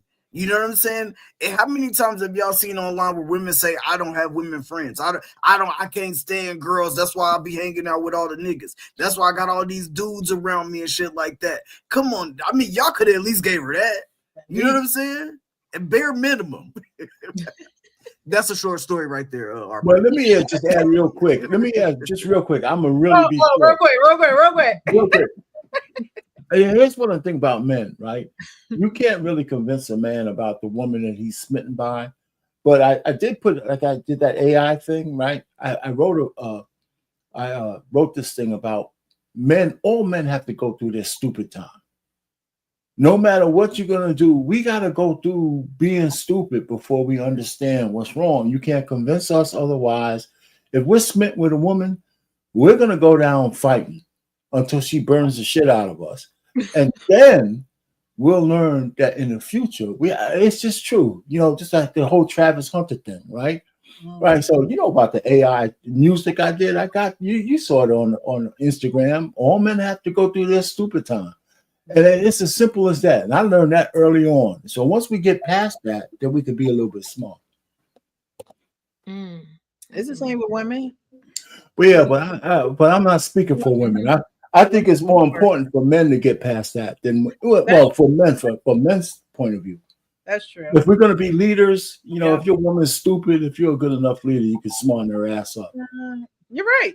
I totally agree with that. I totally. If she knows she's stupid, it would be wise of her to get underneath of the leadership that someone can do her. I can't be stupid. Yeah, because he got a We look. need to work on that stupidness. I'm telling y'all. I'm telling Don't be you. stupid at 50 and 60. That's all we're asking. Some of them, Get it and together. it's like they know they stupid, like they know, they know they're stupid, and they don't want to get out of that stupidity. Is they rather stay in the toxicity. They rather stay like, I don't understand at that age, if you don't value your peace at that age, you just going to die stupid. I don't, they say age is nothing but a number. I truly believe that, because there are stories that I hear people in their 50s and 60s acting, the 20-year-olds are a little bit more mature than them, and they're still going through things where it's just like, girl, why didn't you leave? He's using you for your car, he's using you for this, and he got another one on the side, but you still like, it's just anything to have a man, anything to there is no self-worth. They never learned it. They don't, at this point in life, they just take what they could get, and I mean, if that's how you want to go through life, but you're fighting every day, you're not at peace. Stress is causing chronic sicknesses, like, you know what I mean? It's those things you just aren't taking into consideration, because when you get that age, stress is the underlying killer. You know what I mean? Like, your body is going through sickness, but it's really because of stress of things that you continue to have yourself go through. And why would you want to? Then at the end of the day, blame it on them. Oh, well, it's his fault I'm like this. It's his fault. No, it's your fault. You stupid. And you know it. That's because I ain't grew up without a father, though. My mama was doing whatever. That's why I'm stupid. And guess what? F them kids too, because they stupid too. But to stay stupid, Hey, I have kids. I don't know. Hey. Being used for your Buick Regal is tough. At 59, being used for your Buick is tough. Hey, Buicks have become much better these days. It is happening, okay? And they know that the guy got somebody else. It's just they don't want to change. They don't want to grow. They don't want to step out of what's familiar. It's like you want to stay in a familiar toxicity than to grow into an unknown productive relationship. And you know that's going to take work, right? It don't take no work for you to stay stupid. It doesn't take any work. It just takes you every day keep getting up doing the same stupid thing. It don't take no work to do that. But it takes work to say, you know what? I value myself. You know what? I'm not going to continue to let this happen, which means that toxicity is going to have to leave from me. It's going to have to flee. And that actually is going to hurt me more than seeing what it could be on the other side if I just let it go. Like, you know what I mean? It's just the stories that women and men tell themselves. We're talking about women right now, that they tell themselves, and it's just like staying in stupidity. And there is no reason for it other than a lack of growth, a lack of wisdom. We're supposed to grow old and grow with wisdom, and we're just not using that wisdom that we're supposed to have. You know, we're supposed to renew our minds, and if you're not renewing your mind, you're staying stupid. And when you're just sitting there, this is why I love the Bible so much. Thank God for my dad. Giving honor to Coach Ferguson, having your dad around. I'm going to tell you, there's some things my dad did do, but I'm going to tell you one thing he did. He read the Bible to us every night, and then he made us read it. And what you're saying, how people get stuck in their condition, the children of Israel, they came out, they was crying like, oh, we need you, come get us out of Egypt. So he did. And Canaan was only few days away. They end up stuck in the wilderness 40 years. All right. So he said the only people that made it in was the children that were young people that were 20 and under. So all them old people, all the old heads that just couldn't get on the program, that was crying probably the loudest, because the kids, they probably weren't there. They probably weren't even born. They probably born in the wilderness. You know what I'm saying? Yeah. So all those people had to die off in order for the promise to come. Don't be a part of that. If it hasn't been laid out to you right there to tell you your condition will keep you further away, it's there. It's still right here, but you just keep going right here, rerouting the destination when you just could have, boom. The shortest distance between 2 points is a straight line. I learned that in science. So that's the point. If you would just, like you said, wisen up, smarten up, and put your focus right, you can get the results you are seeking, the results you want. But listening and doing all this other stuff is just keeping you further and further away from your promises that God probably has all for you, but you spend so much time that you just bypass the thing he had for you. And that is true. And so that's why I think of the people that we supposedly to be so close and, Christian based, we don't even read the word. A lot of our answers could be solved, in our own personal relationship. You know what I'm saying? So that's why I cling and I hold fast to it myself, because it's just so many lessons that are there to help and put you right on this and hold you accountable. Like I said, if we're supposed to be spiritual, I love God. Okay, then chick, you're supposed to be not fornicating, having all these kids. Like, it's all there. So, come on. Hey, I wanted to say the one thing that Precious said about the unknown, you know, the fear of the unknown. Like that's something that a lot of people will stay in a toxic relationship for. And that's what comes why it comes around full circle, right? We were talking about the woman saying that you want a younger woman because you could just mold her. No, lady, you from the age of 18 to 38, you've had 7, 8, 9, 10 bad relationships. Now you bring in all this trauma in luggage and baggage into what I got going on. And now you mad that I wanted this 27-year-old. Like, Right. you know what I'm saying? Like, and yes, like her mindset, and right now in the day and the age that we are in with all this technology, we all on the same shit. We all on TikTok, we all on YouTube, we all on Instagram. Like, it's a lot of things that you can have in common with somebody younger than you nowadays. Like back in the day when you just had the newspaper and the Jet magazine, like maybe not. You know what I'm saying? But at the end of the day, like, yeah, it just took me back to the video and the way that Shorty was acting. But I'm telling her fade was clean as a motherfucker, though. Y'all can't say that it wasn't.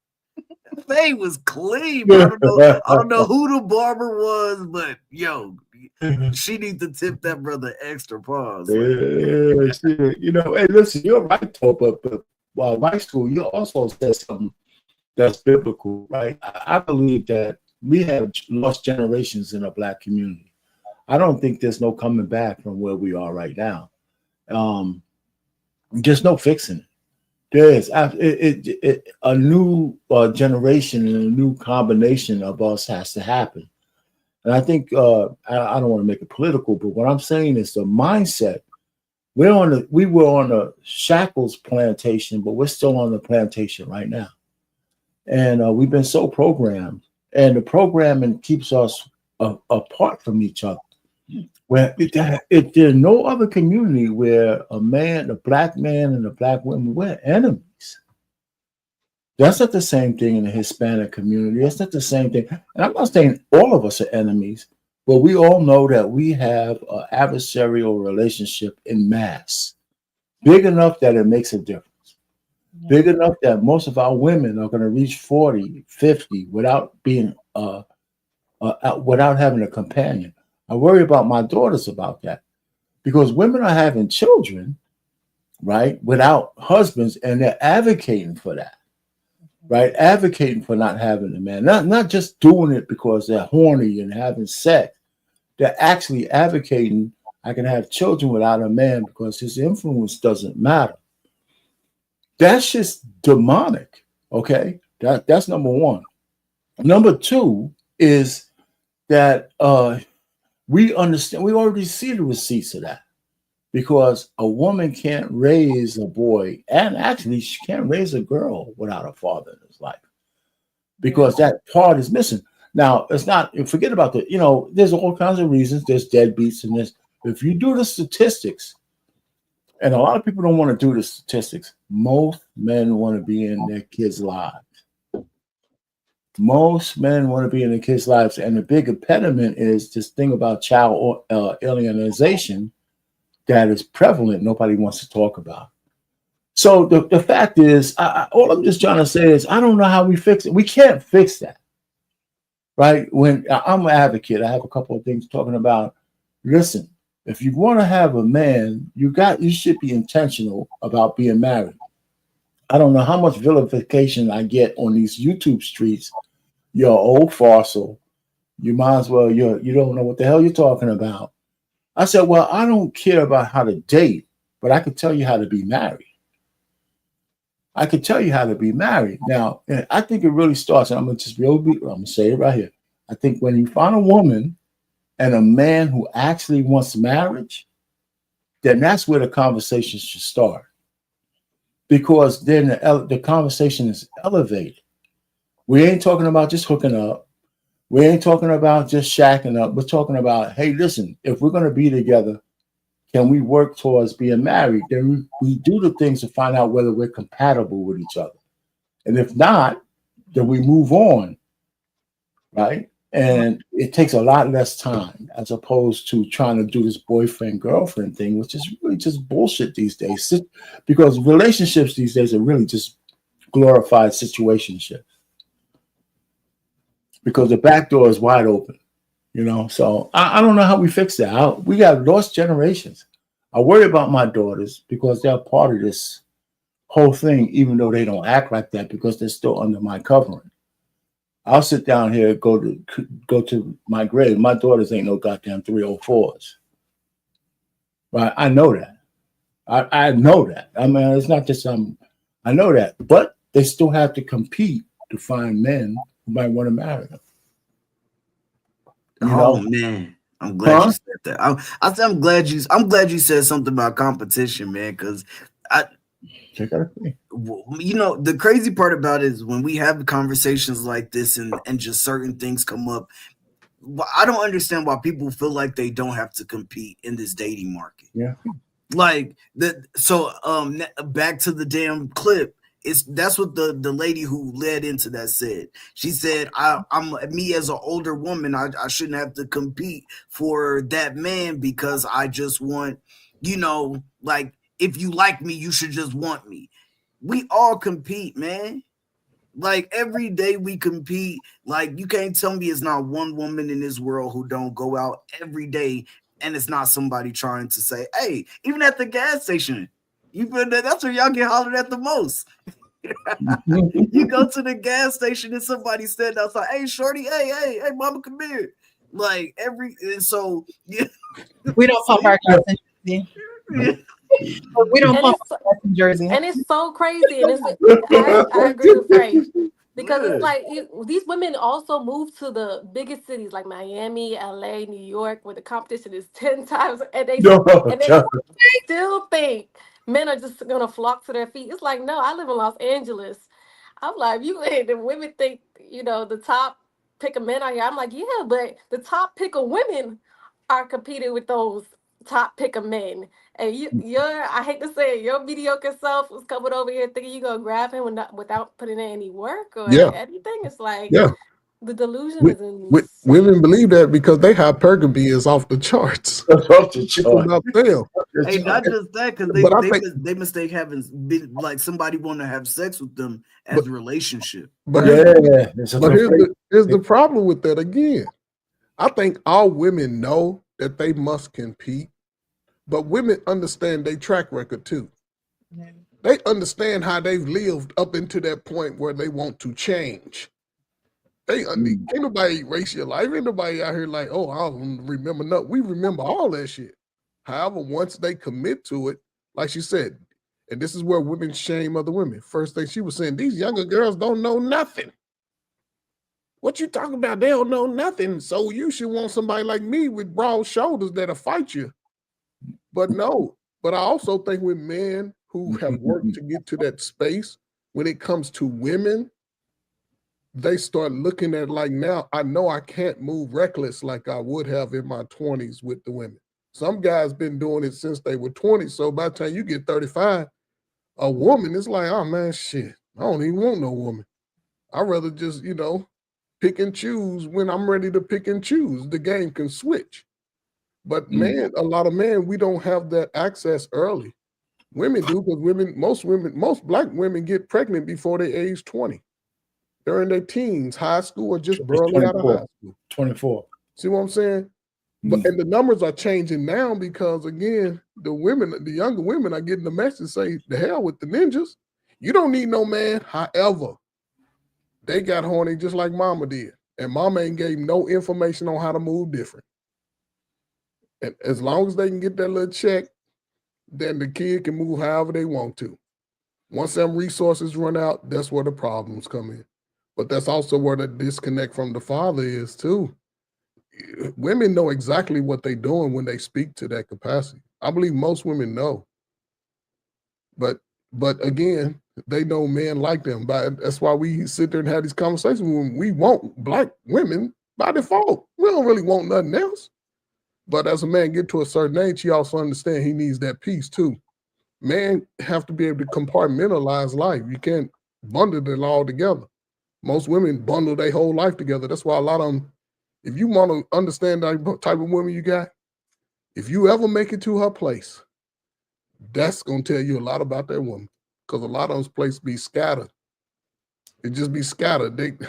Because they can't do everything at once. It's overwhelming. The kids, they, you know what I'm saying, they got to go over here. They're trying to get the degree. They ain't taking time to study. You know what I'm saying? It's a lot, but a lot of it can be changed, especially with the younger women, because they need a chance too. And those younger women can change the future just like the younger man. But who's willing right now, 35 to 40, to say, you know what, I effed up, so let me move a little different. Most people, very few people. Yeah, and but the ones that do, just understand you still got to put in the work. Give yourself 4 or 5 years, and allow that to kick in. And when you kick in, just move accordingly.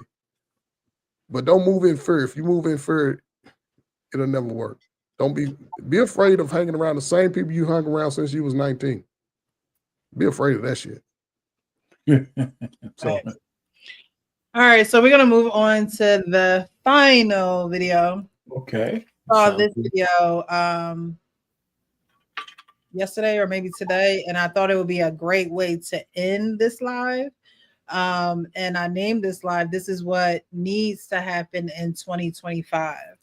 And we come on here so that people can understand. We come on here so people can give different perspectives. I'm so elated that the ladies joined us tonight. Yeah, they like that robot shit, man. That's what the bottom line.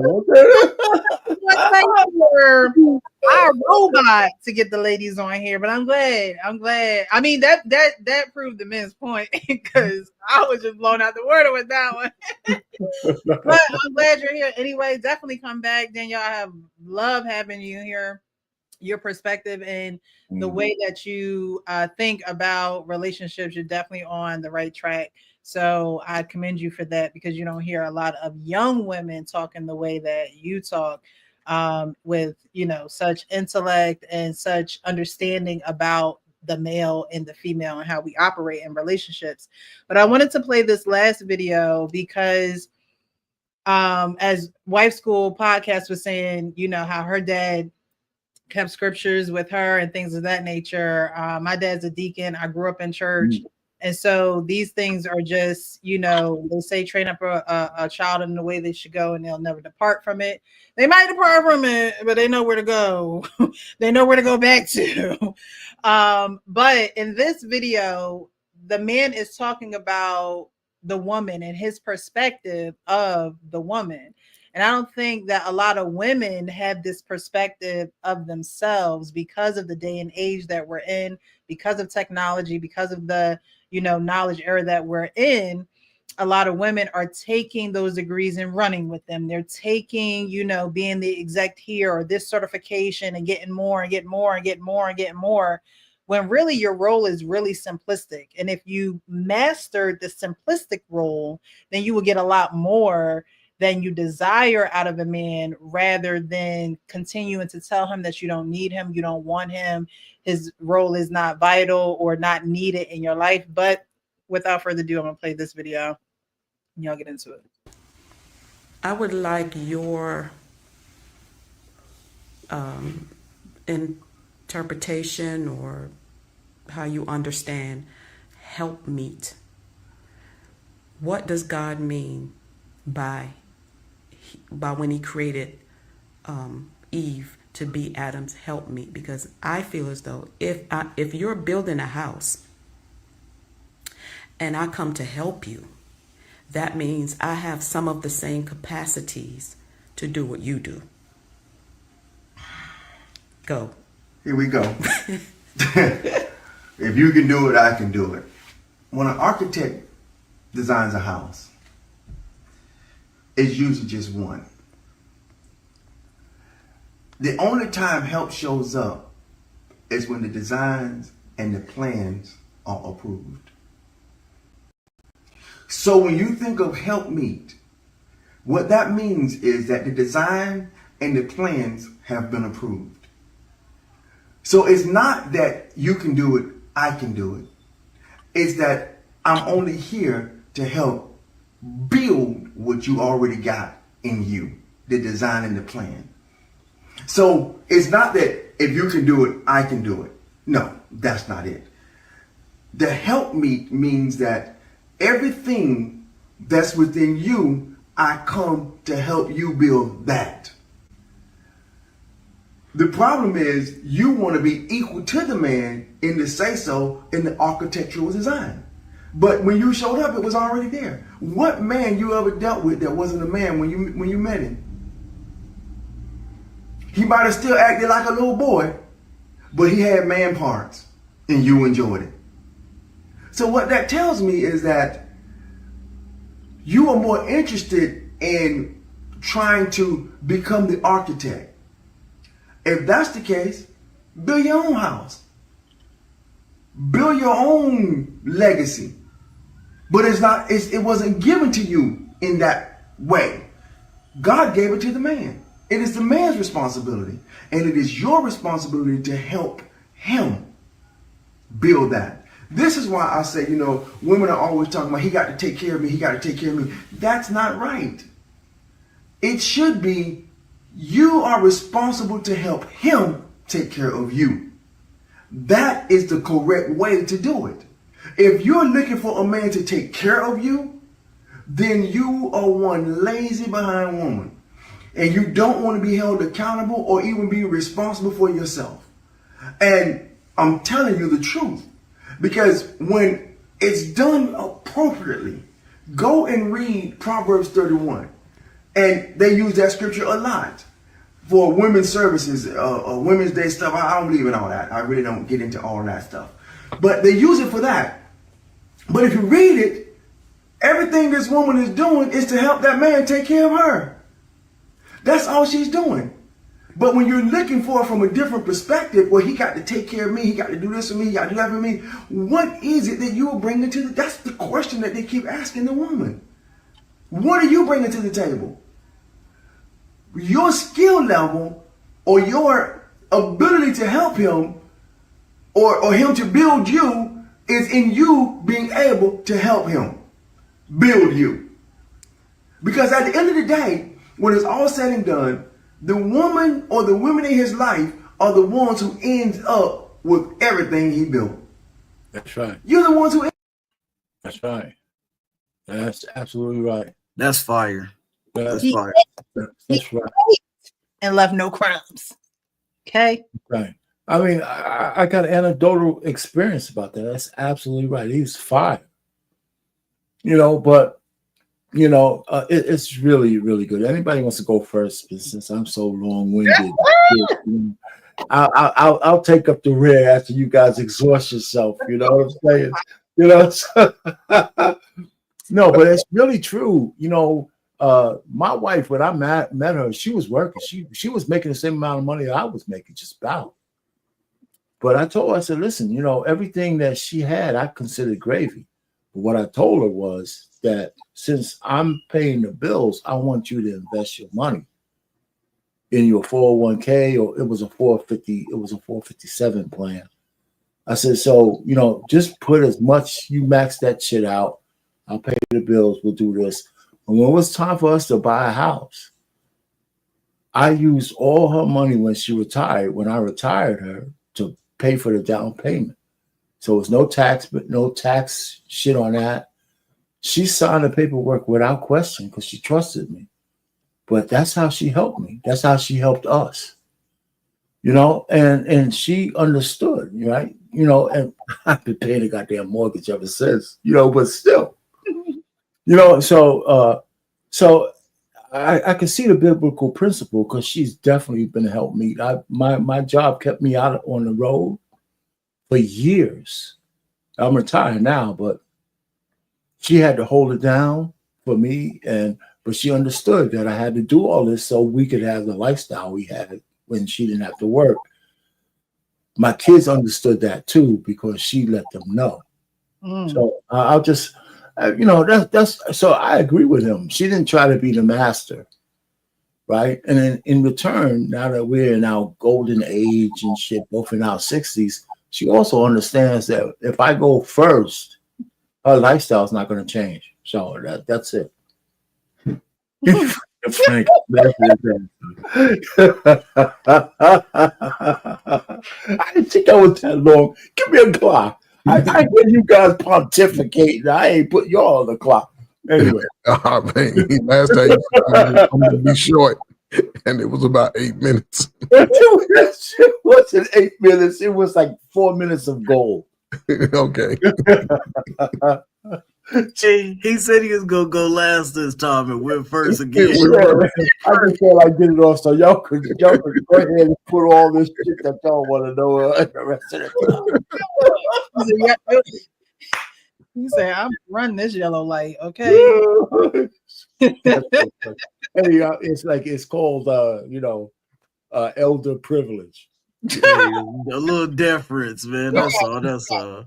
I can understand our pain, and that's the beauty of being able to understand that. And when you make that commitment, understand that mission, because he's in a space most of y'all won't even get a chance to experience. And if I'm lucky, I can.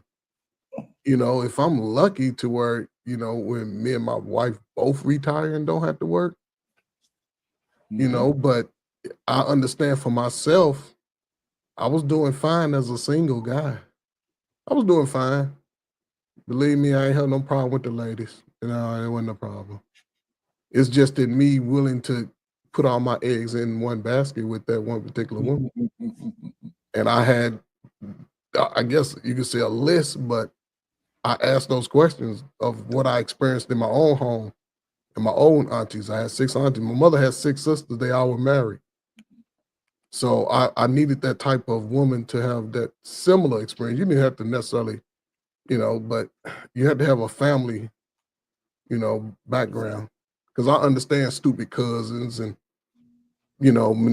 I wasn't big on peer pressure. So I see how people move with their friends. But I think,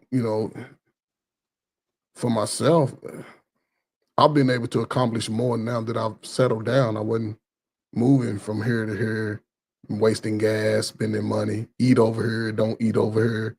You know what I'm saying? Getting flued out. I used to get flued out. What's that out there? You got time? Okay, that ain't no that's 8 seconds. Okay, so I'm gonna take 2 minutes. Okay, 2 minutes. Give me 2 minutes. But yeah, I think, people have to be more intentional today. And I don't know why people are afraid to have those real conversations today. We talk about everything else that's ratchet and crazy and got us sad and mad. Why not talk about if I meet a woman or meet a man, what are our true intentions of being here? What are our true intentions? We all grown. We know we physically attracted to each other. So we ain't even got to talk about the sex part.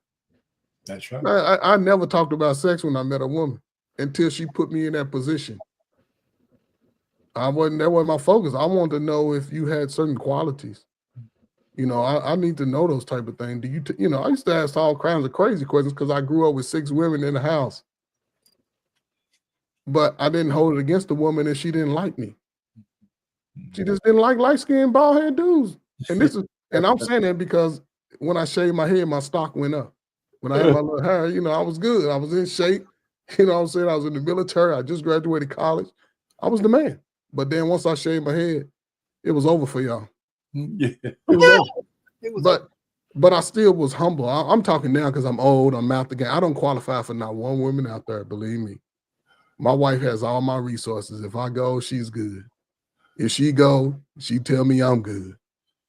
And y'all want to see old Coach Ferg out there single again. No, I'll be too scared of y'all. But anyway, just to this point, you got to be willing to move intentionally. Everybody got some trauma. Talk about those traumas.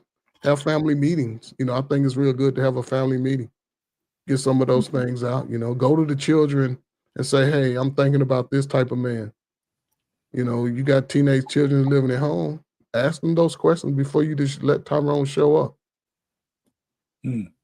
But again, everybody's different, man. But those who get it, you'll get a chance to see. Those who choose not to, don't cry about the outcome of your life. Just accept that shit. Get a bike, get a dog. I see dudes with little lap dogs too. Don't get but it's what it is, man. Y'all got to do it out here, man. y'all got to do it. Y'all the next. I'll say if you 40 right now, you be a fool to waste time for 10 years. Oh yeah. Make a deal before you start getting gray hairs on your privates. That's the last thing I'm gonna say. Make a deal with somebody. Y'all can work that shit out. After that, you ain't got no choice. I mean, you got choices, but y'all don't get the little 88 Buick. They got a good engine. Fuck what that interior look like. As long as you got a good engine. After all, women want partners anyway, right? So You can go to the date early at 5 o'clock.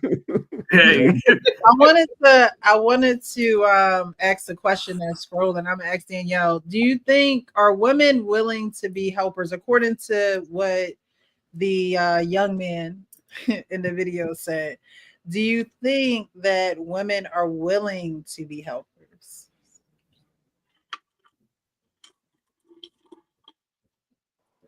I think they Go are. ahead, Frank. I just think they get the wrong message from other women. Other women tell them not to be. So Hey, both of y'all Danielles, all three of y'all. They should be answering that question. Danielle. So women should be answering that question. Danielle supposed to be answering that question. Yeah, women are willing to be helpers. The only thing is that they have to totally uproot, unlearn everything they thought they knew what social media is telling them, because what they're telling them is to only do something in a transactional way. You do something for me, I'll do something for you. If you don't do something for me, now I'm gonna hold it over your head that you didn't do it. So they have to completely get rid of that and understand that helping and being a wife is duty, and not looking at it as a transaction.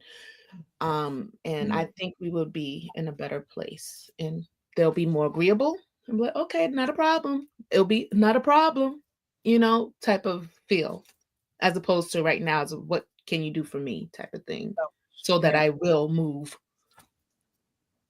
Okay. Yeah, women want to help, but they want to help in the way they think is helpful and not in the way that's actually helpful. It's so funny. Someone in the comments said women want to be the architect, and even in the guy in the video, it's like they want to build the home, or they want to build the house. They don't want to build the home, and that's actually what the man needs. A man needs in a relationship. I think that programming is crazy, man. It's so crazy that you've like touched on so many topics with these videos, and we talked about programming. We talked about us, believing things to be true about what men want, and it's not, and, helping comes in so many ways. Women think, and it's so crazy with my ex, one thing I like to do is clean.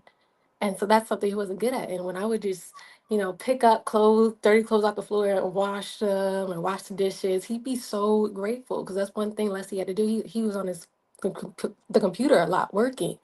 And that's just peace to know that, I'm taking care of something that he hates doing. And to me, it's nothing, but it's everything to him. And that's a big deal. Women just like paid attention to the things their man needed. They don't know how appreciative men are of that, when it's little things, and they're big deal, but they're big deals to them. So yeah, I think women are willing, but again, they're so what's the word? They think something is helpful, that is not. So, and they need to start paying attention. Well, you And said just it. They want to be helpful in the way they want to help, as Right. opposed to what the man might want. But that's a good point. Yeah, I definitely agree with that. I had a conversation. I'm not going to name no names, but I had a conversation with somebody over the Christmas holiday, because I witnessed some things. I was in a mix, and I might as well have said go to hell or something, because I said, so you gonna fix him a plate? Are you gonna fix him a plate? He just fried some fish with some potatoes. Are you gonna fix him a plate? Because for one, a lot of men don't have nothing in their refrigerators. If they're single men, they're eating out, they're getting Uber Eats, they're not necessarily taking care of themselves like a woman would. A woman who wants to be a helper, right? So that's for one. And then he cooked the food. I said, where he from? North Carolina, South Carolina? He cooked that fish so good. And he sleep on the couch, okay? I was knocked out. But I said, are you going to fix him a plate? And this person was adamant about not fixing a plate. I'm not going to fix him a plate. What do I need to? The food's done. He cooked the food. Like, everybody know the food done. Blah blah blah blah. And I'm like, so why don't you want to fix the plate, right? And the explanation was, when I grew up, my mom, when she cooked, she said the food was ready and everybody made their plate. So why do I have to make a plate? So that's conditioning from growing up, from a young girl, seeing what your mom did and what your mom didn't do, right? Because I came from a household where my mom made the plates. She made my dad plate first, and then she made me and my brother plate. So I come from a background of, it's crazy not to make him a plate because he's the man of the house. It's crazy not to bring him his food because he works to make sure we have this food. Like, in my mind, it's crazy not to do it, but in her mind, it was crazy to do it. Then it was a comment of, oh, I ain't making a play until you put me like in a penthouse or something. And my thing is, women always want the best right away. It's like, oh, he got to be making $100,000. He got to be 6 feet. He got to be for me to even start to consider him, right? Yet men come in considering you right away, but you're not even seeing the way that he is considering you because you think he has to do that for you, or because he does it is something that comes so natural to him that you feel as though you just have to sit down and receive that. And as a woman, yes, our job is to receive. But like Danielle was saying, there are little things that you can do to show a man that he's appreciated, and it takes you such a long way. And you don't understand that it takes you such a long way because you're not used to doing it. You didn't see your parents doing it growing up, things of that nature. But at the end of the day, when you don't have, and because of who this person is to me, I'm gonna tell you the truth. You dead wrong for not making a plea. Don't you ever come to me about anything that you feel as though he's not doing, because he's doing more than some men do. And for that, you should be grateful. It's about being grateful. It's about showing appreciation. And I think that's where a lot of us women lack. Like, that's an area that you want it done for you, but you don't want to do it in return. And because you don't want to do it in return, you don't see how minuscule you don't see that the small things that you could be doing, how it could be helping you in the long run. Like the man said in the video, the woman helps the man take care of her. It's a cycle. It's a yin and a yang. It's a coming together so that I'm doing my part for you, so you can do your part for me. It's not you just do everything and I just sit back and receive and sit up on the throne like I'm the queen and you're the worker bee.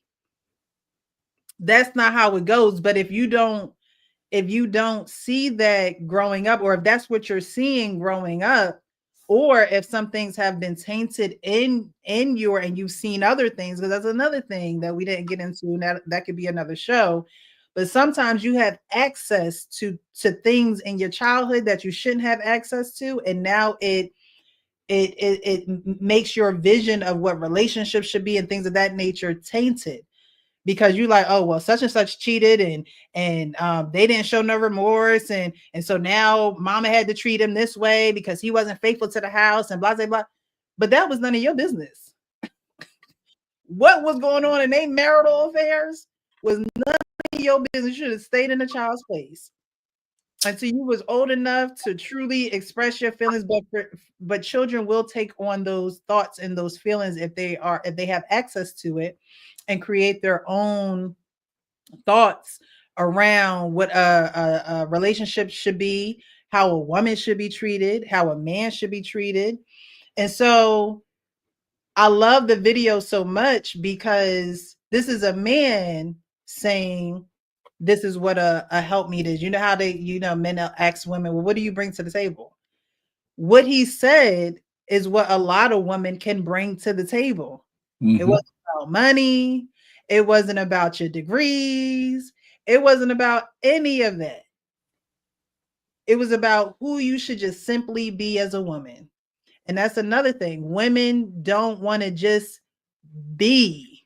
They want to be the driver. They want to be the architect. And honestly, God really just wants you to be in your femininity. But when you want to drive the car, when you want to build the house, when you want to, there are just things that I'm grateful for men. I drive to work and I see men down in holes in the ground. I'm like, Lord, I couldn't do that job. Like there are just things that men do that women cannot do. Leave those things to the men and just be the woman that you're supposed to be. And so I think that I agree with Danielle. Women are willing to be helpers, but they're not willing to sit back and see where the help is needed. Right? They're not willing to inquire and say, where do you need me at? Where can I help you? Or, they see a certain thing and take it upon themselves to actually help, So I think that women are willing to be helpers, but they're not willing to be corrected in the way that they should be corrected in order to be a good helper, because it's a mindset, like Danielle was saying earlier. Change your mind, you change your life. You're supposed to renew your mind. And if women are not renewing their minds, they're not going to be good helpers at all. They're going to be helpers of destruction, mass destruction, rather than production. What you said really quick, Precious, really quick, before I forget, because I forgot earlier, but you made me remember.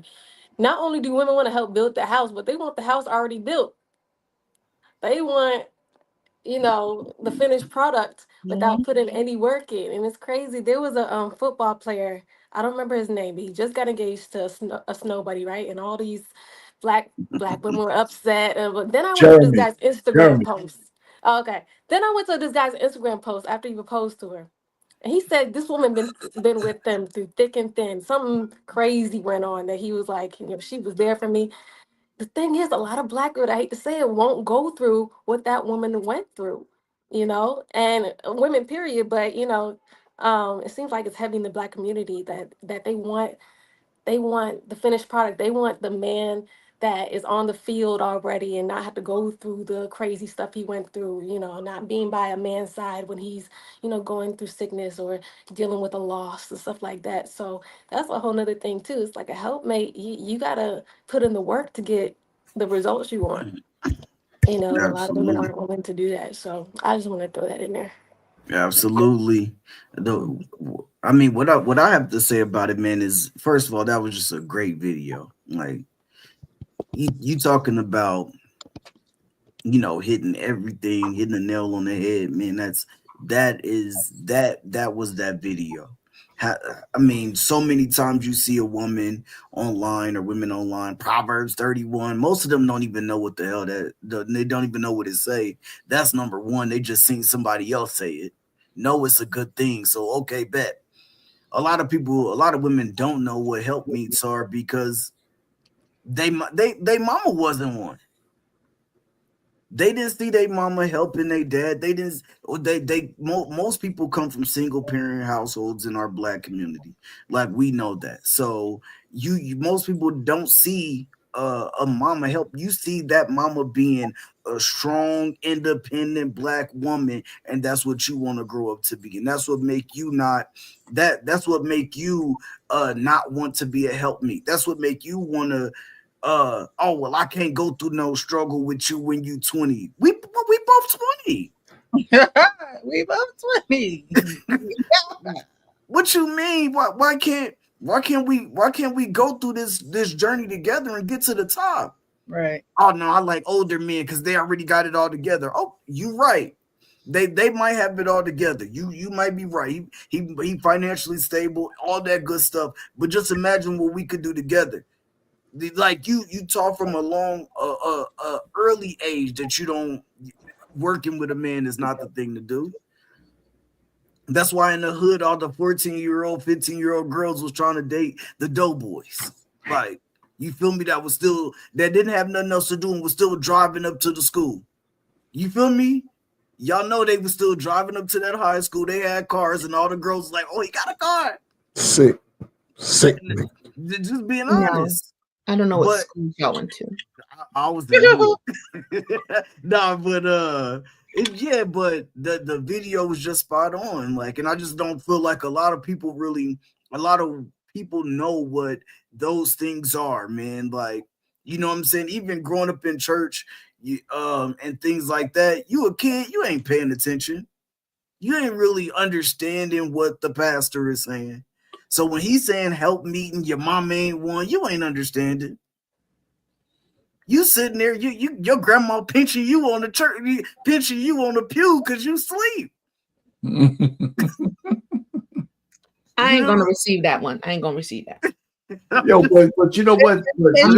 I'm gonna go after our pain. I'm gonna just say this: the only problem with the whole video, his answer was so sophisticated that is gonna go. The average guy could have never answered that question to a lady like that.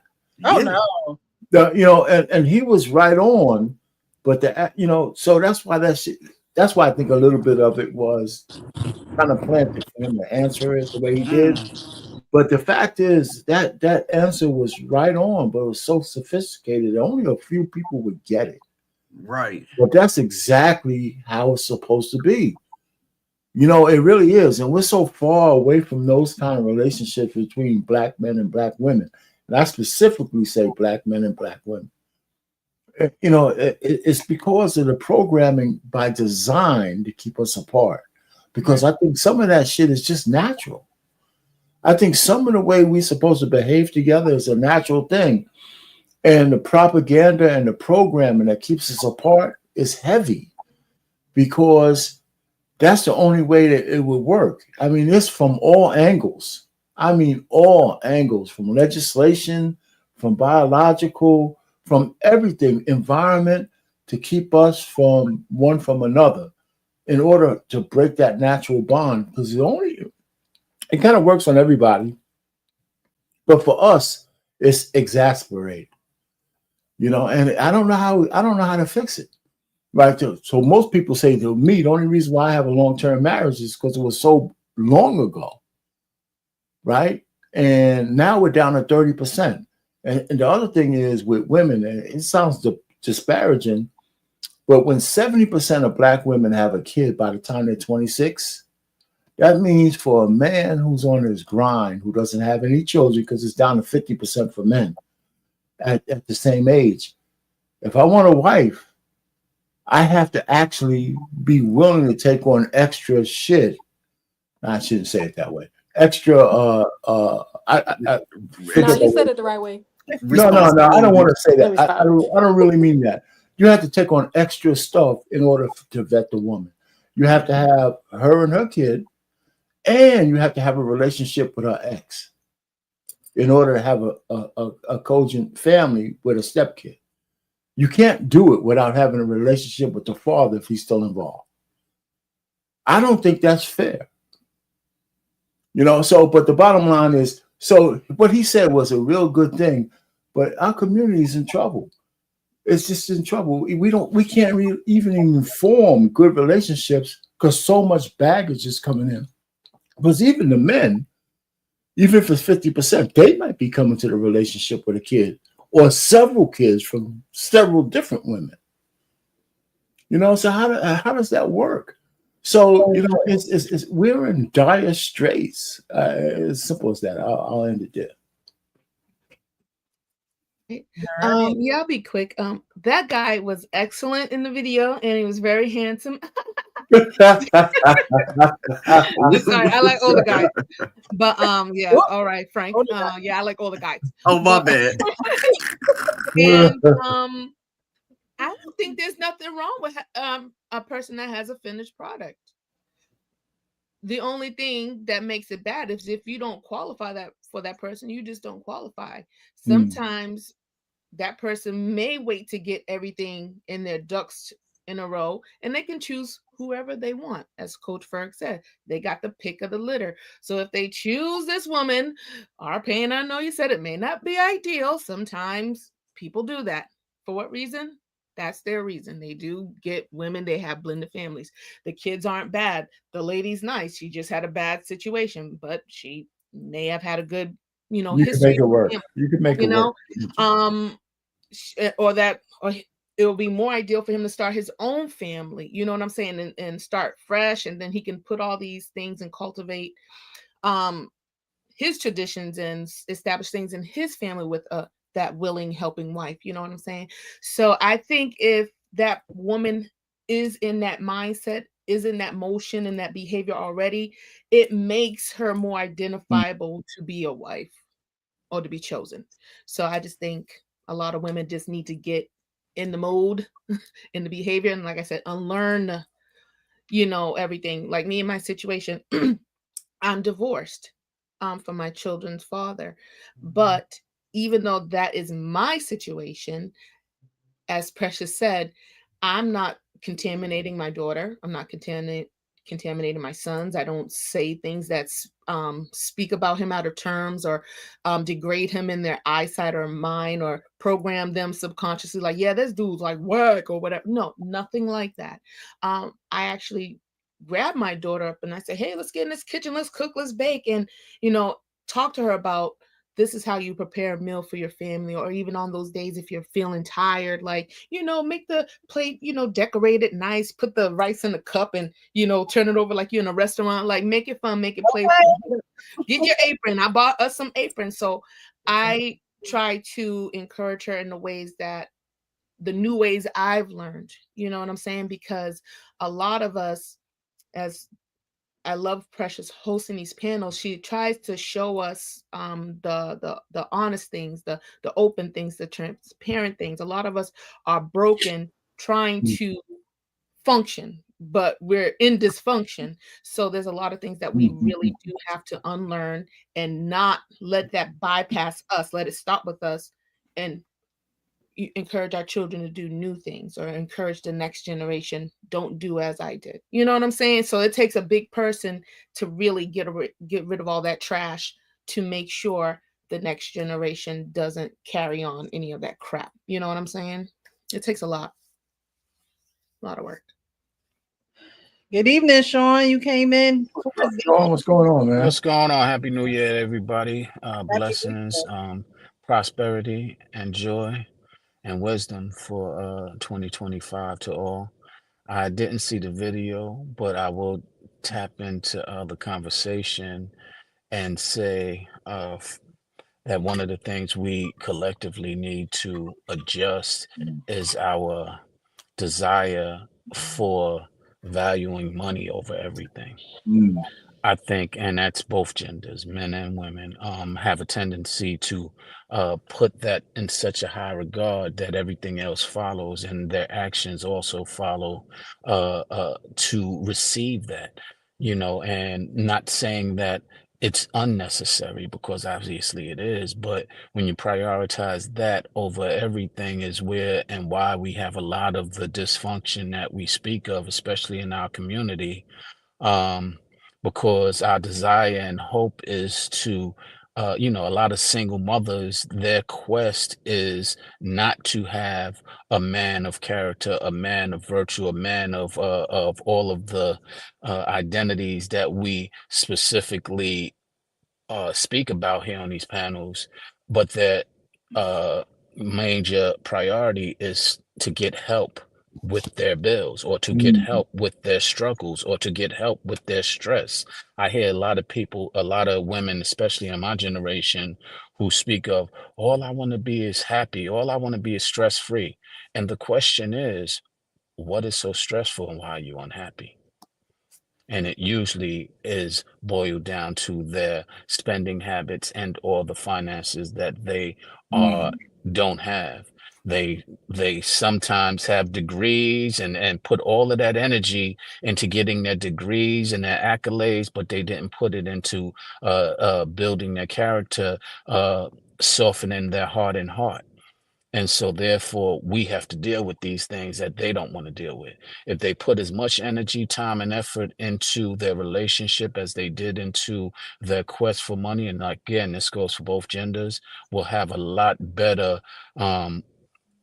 cooperation with each other, because we'll be at least seeing the same vision of let's say surrendering to God, if that is your if that is what's over your money, or having character, if that's what's over your money, but we'll at least have something commonly that we can pursue. And I think if we can pursue those things together, we'll have a lot more success. Happy New Year, everybody. Well, all right. Thank you, Sean. Yeah, we are going to go into final thoughts. But before we do, thank you, King Smith, for the Cash App. Thank you, Darnell, for the Cash App. I appreciate you guys. There was also a super chat from Grown Men Talking. Shout out my people. Blessings. He's actually doing big things in the space right now. He has a like a dating show, like he's pairing singles together. So if you guys are interested on being on a show like that, finding someone to pair up with, being in a relationship with, Grown Men Talking, you can find him on Instagram. Go to his link to sign up. I don't know if I would do one of those shows. Yeah, it'll be interesting. Why not pressure? In North Carolina. Pressure, why not? I've been on Grown Man Talk. I've been around. Yeah, he's cool. awesome. Pretty cool, brother. Nice. Coach Ferg, why not? I still believe in the old-fashioned way. Like, I don't want to go on a TV show to I don't know. People got too much to say. I like to minimize that as much as I can. You don't need to know my business. I understand. So before we get to final thoughts, what needs to happen in 2025, we do have a comment from Chris Reed that reads, I have a question for the panel. So is a man entitled to just one woman? Nobody's entitled to anything. Right. Nobody's entitled to anything. Yes, the wrong word. I don't know if that's the exact question he's trying to answer. So entitled is the wrong word. Or should a man have more than one woman? Is that the question? And so let's assume if it's a man should have more than one woman. Listen, we're in the Western culture. We're all so at least pseudo Christians, whether it's full or non-secular or not. We're mostly monogamous beings in a marriage situation, right? So we're not really into polyamory and all that kind of stuff. Now I know we have Miss Polly up here, but as far as men are concerned, I like Miss Polly. She's cool, but if you're going to be in a serious relationship, there's an expectation that we'll be monogamous. And unless you truthfully say otherwise, right? That's just the way it is. Entitlement has nothing to do with it. Yeah, that's what I was gonna say. The word entitled threw that whole thing off. Yeah. Yeah, but we live in America, and we know that by the laws, you cannot live that way in America on the books. Now, Right. if you want to do it under the table, then you just have to make sure that one, you have your shit in order, first of all. Right. Because common law marriage is real in some states. And if Hell you yeah. those women for That's 10 years, 7 states now, by the way. They've been removing it from the books. Okay. in every Okay, state. so if you're in one of those states, be careful. Know the laws first. So you Facts. don't put yourself in a trick bag thinking you really doing something. And it sounds good in your 20s and 30s and 40s. You're going to have to make a decision either way. Yeah, Same and if- lifestyle you did at 20, you can't do it at 40. It just continues the generational curse. You will never be blessed from that. But everybody got to find out for themselves how they need to move in life, So Yep. And if you ain't got enough money to take care of you and one woman, Don't worry about taking care of you and multiple women. Exactly. It just doesn't make sense. Like it doesn't. Don't make sense, and it don't make dollars either. No, it don't. All right, so we're gonna go around final thoughts. What needs to happen in 2025 after reviewing these videos that we reviewed? We got, the robots where they have predicted in 2016 that they was going to take over in 2025. We have women who don't necessarily listen to women or listen to men, and men tell women exactly what they want.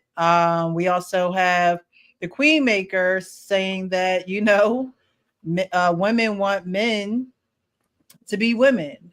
And then we have the last gentleman who pretty much characterizes what a woman should be to a man, and that is a helpmate. So in 2025, as we end this first live of the year, what do you, and before you guys go, I want to thank everyone that was on the panel. I thank Danielle. Thank you so much for being here. I think she is so dope. I don't really hear many 26-year-olds speak like her, so she is definitely welcome back at any time. People like that, I like to know what they're thinking, because those are the thoughts that need to be out in the atmosphere. Those are the perspectives that need to be championed and pushed forward on our platforms, because she's someone who gets it. You know what I mean? You ever met somebody like they get it, like they get it, and then you meet some people like you just don't get it. And I don't know if you ever will, she's someone who gets it. And so I love having people like that on the panel, because we can have a great conversation. Polly, thank you so much for being here. I liked her. She was definitely a spark of Polly. Started talking about something else. She was like, I gotta go. All right, I'm out.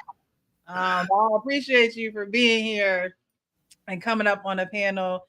Hank was here. We didn't get Uncle Rick tonight. I gotta see what was going on. It's the New Year's. He's probably hanging out with John. But no, I appreciate you guys. You guys don't have to be here, so I appreciate you anytime and every time you come, because you don't have to do it. So thank you to those who are in the chat, giving super chats, donating to the channel. I appreciate you all. Thank you. This has been a great live.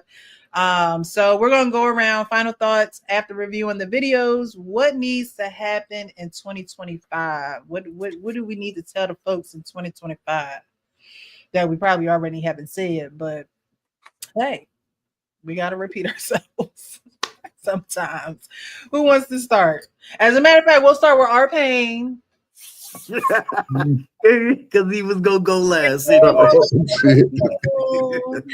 Well, first of all, I had to take umbrage with the fact that I've seen a whole lot of long-winded people up here already, So, but anyway, listen, just the AI thing. I tell my daughters this. One's an architect. Funny that we talk about architects. She's an architect. The other one is in human resources. And I tell them to understand that we're moving into an AI realm just in professions.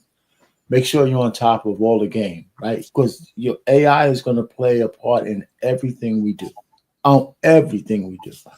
even dating, right? Just like me, I'm, it's funny. I'm a songwriter now, right? Because I use AI. I'm serious. Yeah. I throw a couple of words in there, and I could generate a song. And they offer a certificate of ownership. Oh, wow. Yeah. So it's not just I'm throwing that out there. I have to pay extra for it, but it's mine. Like I'm a writer.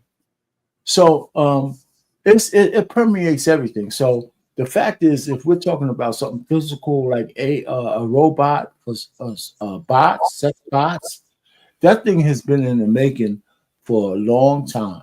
And it's not just for men, even though it's more salacious when we talk about men's sexual activities. That's only because we give women a pass. Like, because we act like women are like some angels and shit, that sex is only something that happens to them and not something that they want. right? So that's how that is. So AI is going to permeate almost everything we have in our life. We just got to be prepared for that. The other thing is, I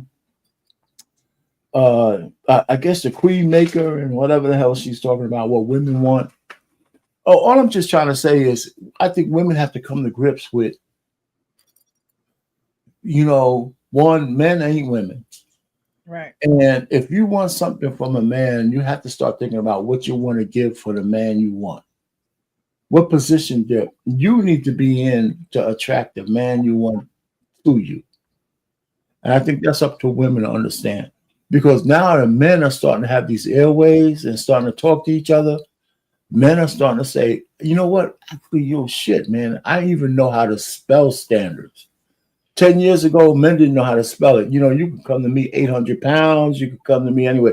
Now, you know what? I deserve better. The things that women want from men are starting to say, if I'm going to give that, what the hell am I getting out of it? Right. Because the box ain't it. It ain't. It's just not, it's not enough. So that's another thing. And the last thing is help me. Right? It doesn't have to be biblical. Right. So one of the things I talk to guys who are like all this in religious stuff, everything that's non-secular, biblical, religious, there's a corollary in the secular world. And that's where you have to reach most people. Right? So they say to religious people, you could be religious, but if you're only fishing in the pool with the converted, what are you really doing? Right? You got to fish in the pool of people who are not converted to make them understand what you're talking about. And in order to reach them, you have to go into the secular realm because there's corollaries. A woman who's a helpmeet in the Bible is also a woman who actually supports the man in the regular world. It doesn't have to be religious. This is my guy. He does all these things for me. What am I going to do for him to make sure he continues to do that? Mm-hmm. And it doesn't have to be nefarious. We just need to be able to kind of, make sure that it makes sense. So I'll end it there. So this was a good live. Thanks for, this is a good New Year's thing. Now we know to get women up here, we got to talk about, sex.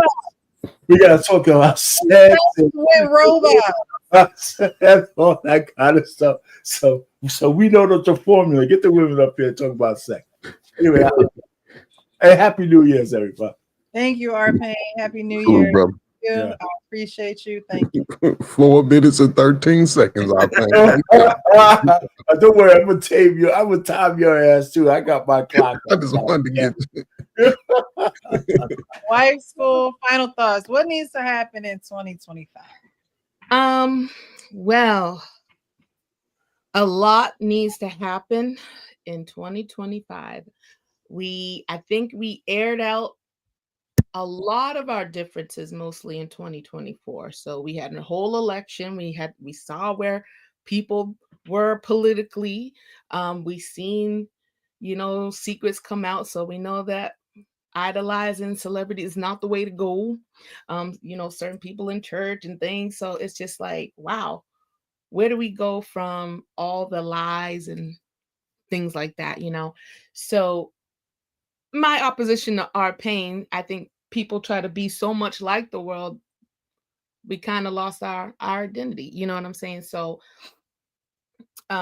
being secular is like you kind of accept so many things and you lose your identity. So I think we need to regain an identity. And I'd rather go to my manufacturer, and that's God. Now, he's the one that's going to hold me way accountable before I even come in contact with you, his son. So I already know what he has in store for me and how to treat his son. And if I'm not doing that, I'm in disobedience.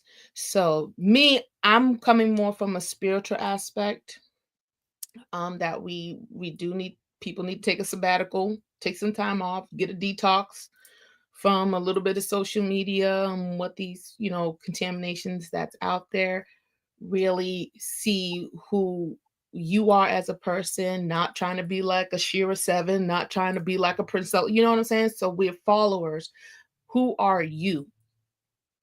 And then what do you have to offer somebody? What are your weaknesses? What are your strengths? And being honest about that, and not being afraid, as Coach Ferg said, like, get rid of the fear, get out there and meet somebody before they get snatched up by AI, because that's the new market, and they're gonna be marketing that thing hard. So we already had to deal with other, guys transformers saying that they're women too.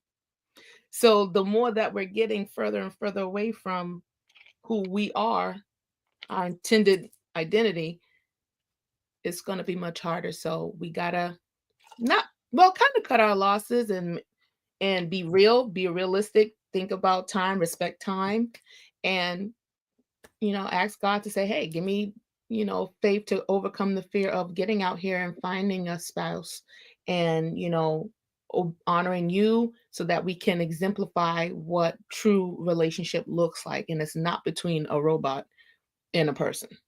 It's not a real relationship. It's artificial. So we don't think artificial, they eventually break down.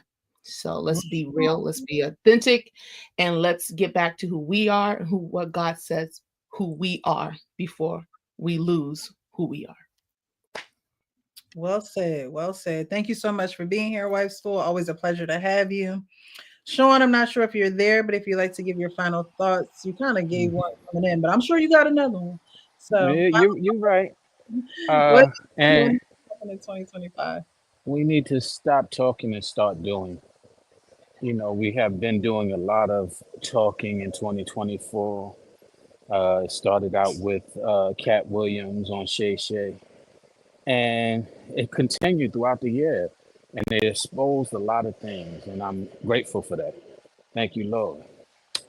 But at this point, it's now time to start implementing these things, to start doing the things that we feel the Lord has revealed to us, to get better, to grow in wisdom, grow in spirit, is what I recommend for everybody. But if you want to grow in worldly ways, hey, that's your prerogative, and to each his own. But it just boils down to stop talking, let's start doing. All right. Have a good Thank one. you so much, Sean. Good to see you. I know it's been a while since you've been up. Likewise. Good to see you all. Or like I said earlier, blessed, prosperous year. Happy New Year to everybody. Thank you.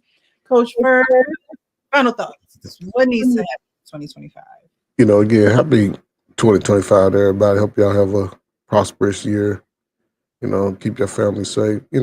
Just from the beginning, listen, fellas, don't invest in no damn robot. A robot go be at least 20, 25, 30,000. If you spend that on a robot, you slow as hell. Unless you go use it to help you build a house. Now, I wouldn't say use it to help you build a house and fix your car, because some of y'all can't do shit anyway. So oh my God, learn the skills of it. But I don't see it being prevalent in our lives unless it's taking over the jobs that most Black people are doing and don't want to do. Because right now, the mindset of a lot of young adults, they don't want to do a certain type of job. Okay, fine. If you don't learn how to cook in the restaurant, you're going to learn how to cook in your house. You better learn how to soak your beans 2 or 3 times and cook your rice, because that's what it's going to come down to, because they're going to be in those low-level positions. They're not going to pay you straight out of high school or drop out just because you're 30, you want $18 an hour. No. They better have a robot and a couple of little Black folk or Asians or whatever, immigrant that comes through and say, I'll work for 12 and 13. Because they're going to pool their money together. They ain't going to buy all the cosmetic shit that we spend our money on. They're going to save it for about 10, 15 years. They're going to get them a nice little house when their kids are old enough to understand and appreciate it. But not us. We going to continue this road. Think we going to spend and do all that crazy stuff that we claim was so bad. And it's going to continue to hurt those that are behind us. I wouldn't recommend anybody get a robot. Ladies, don't get it. Like Precious said, shit about function. Then you stuck in the house for 3 days over squirting all over your sheets and can't move. because he Why? done got you in one of them positions, and it doesn't matter. You can't even get to the listen. And with the robots, I would say any man, learn the inside of the robot. Learn how to make it move. Learn the mechanics of it. Learn that, because that'll be the way of the future. As far as the Queen Maker, listen, salute to her, man. I think she should go into coaching. Queen Maker, go be a coach. The boys need you, because I see how you understanding both sides of it. And people do anything for money these days. People do anything for money. She had a run as a man basher. Now she woman bashing.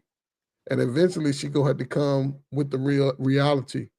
So I wouldn't recommend it for anybody.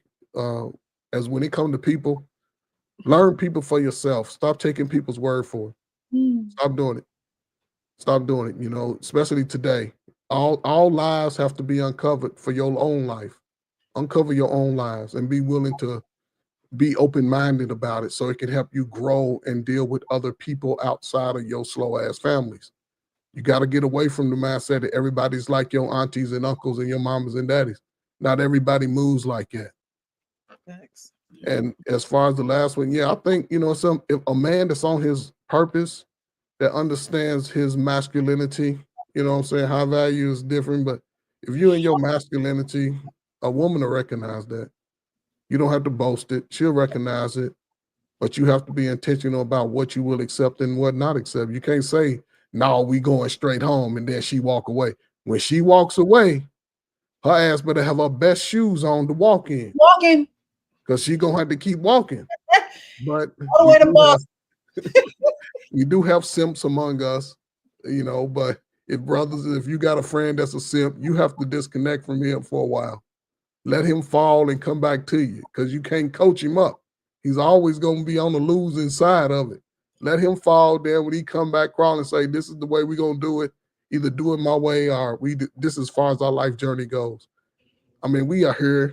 I think 2025 could be a great benefit for us, because we done talked so much for the last 2 or 3 years. We done talked. We done fought each other. The election done showed us how in reality we together, but we really fronting like we ain't. We voted together, 80%. That's a B average. Ain't that a good grade? If y'all had B's on y'all report card, y'all be like, I'm cool with that. Good ass grade. But we failing in everything else. We failing in the stuff that'll make us generational wealthy. That's where we failing. So I think for any individual, man, for guys, man, listen, work out every day, get your testosterone high, save your money. You know what I'm saying? Get the things you need, learn how to do stuff for yourself. And then when you want that woman, you can just choose what you want. And not everybody gonna like you though. Everybody ain't gonna like you, so accept that. Angry Man said something, this is my last one. Angry Man said something that I used to think all the time. I have no specific complexion when it comes to a woman. No, because I know how to handle them. I'm gonna deal with them the way I deal with them. I'm gonna respect them, but they definitely gonna respect me.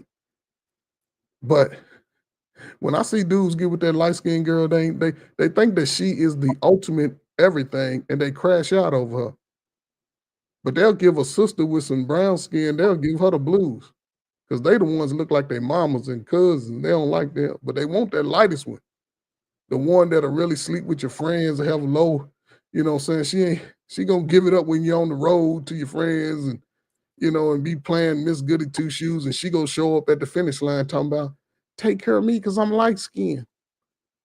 You can find somebody that wants to be with you. You just got to be willing to put in the work. So don't move scared. Don't listen to other people's sad stories about how you want to choose a mate. Find out for yourself. Other than that, get the hell out the damn way. Y'all in these young folk way. You know what? This light skin abuse here, there's colorism going on and everything else. Light skinned guy gets 6 minutes and 21 seconds. And you know what I'm saying?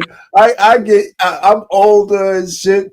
I'm winded and all that kind of stuff. He gets laughs. He gets, oh, I love you, light skinned man, and all that shit. This was fucked up. You know what I'm saying? These are discrimination. I had to start timing everybody. Hey, that's some good stuff though, Coach Ferg. Yeah, I'm wrong with the chocolate. you know what I'm saying?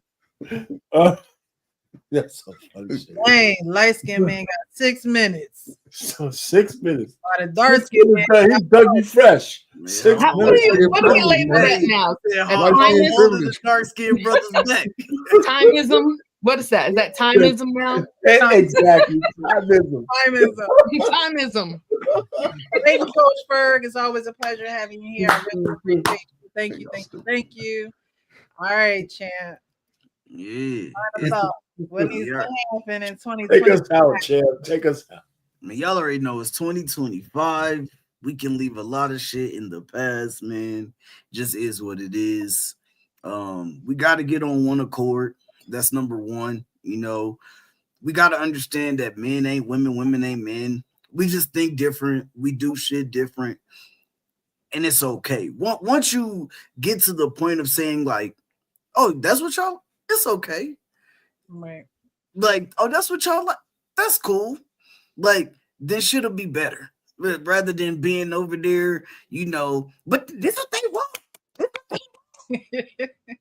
You know what I'm saying? Just accept it. Like, yo, he telling you exactly what it is. She telling you exactly what it is. Let's try to figure it out and go and get to it. Like, that's it. But besides that, man, just like the fear of the unknown. Like sometimes your best work come from and your best outcome come from the unknown. You gotta be okay with being uncomfortable. Like it's okay to be uncomfortable. And this is for me sometimes too. Like I'm so stuck in my comfort zone sometimes, so stuck in my way sometimes that I be forgetting that the best me at times is when I'm uncomfortable. You know what I mean? And so that's just something for y'all to think about. And stop popping a damn balloon for shit that y'all shouldn't be popping a balloon for. Y'all been doing this shit for too long. Yeah, you've been doing it for too long. You still popping the balloon for shit you shouldn't be popping. How? You on the show, you 35, 3 kids, and you popping the balloon because he got a soft tone. So what? Bitch. I see his ankles. I saw your ankles. Yeah, I'm popping the balloon. I see your ankles. Like he can't. Like you can. What woman ain't never told a man I can help you boost your closet? You don't like to see his ankles. It's okay. Like stop. It's in 2025. That is the goal. Stop popping the balloon for dumbass shit. Okay, that's some good shit right there. That's what we need to clear. Yeah, if you want to live by something, just live by that. Listen, hold the balloon a little bit longer because you might learn something. You might find a reason to stay. You might find the person that you really was supposed to be with. But all of that nonsense, this guy's a lawyer, just graduating law school, God-fearing, all the shit that you asked for. But I will pop my balloon because you soft tone, you don't like, you got, I'm seeing your ankles. Your pants,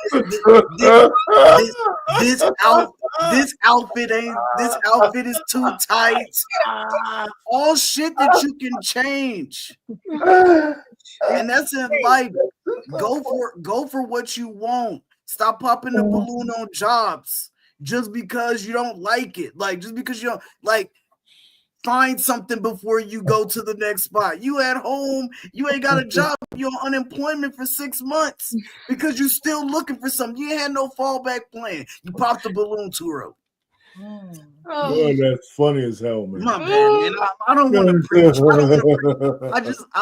That's my shit. That's my goal for 2025. Like finding reasons not to pop the damn balloon, and that's in all different aspects. I love it. I love that. Stop popping the balloon. Stop popping the balloon. I got an AI song for that one too, man. And you own the rights, okay? You better host a class for us so we can learn how to You about to have me look, Arpan, you about to have me busting tune on the AI, making me feel like I'm picking out this joint. Yeah, you just put a couple of words in there, make some songs. You got to because I'll be in here like your new recording artist. Shoot, I'm about to experiment with this for real. Right. All right, You well, can charge, guys, make money.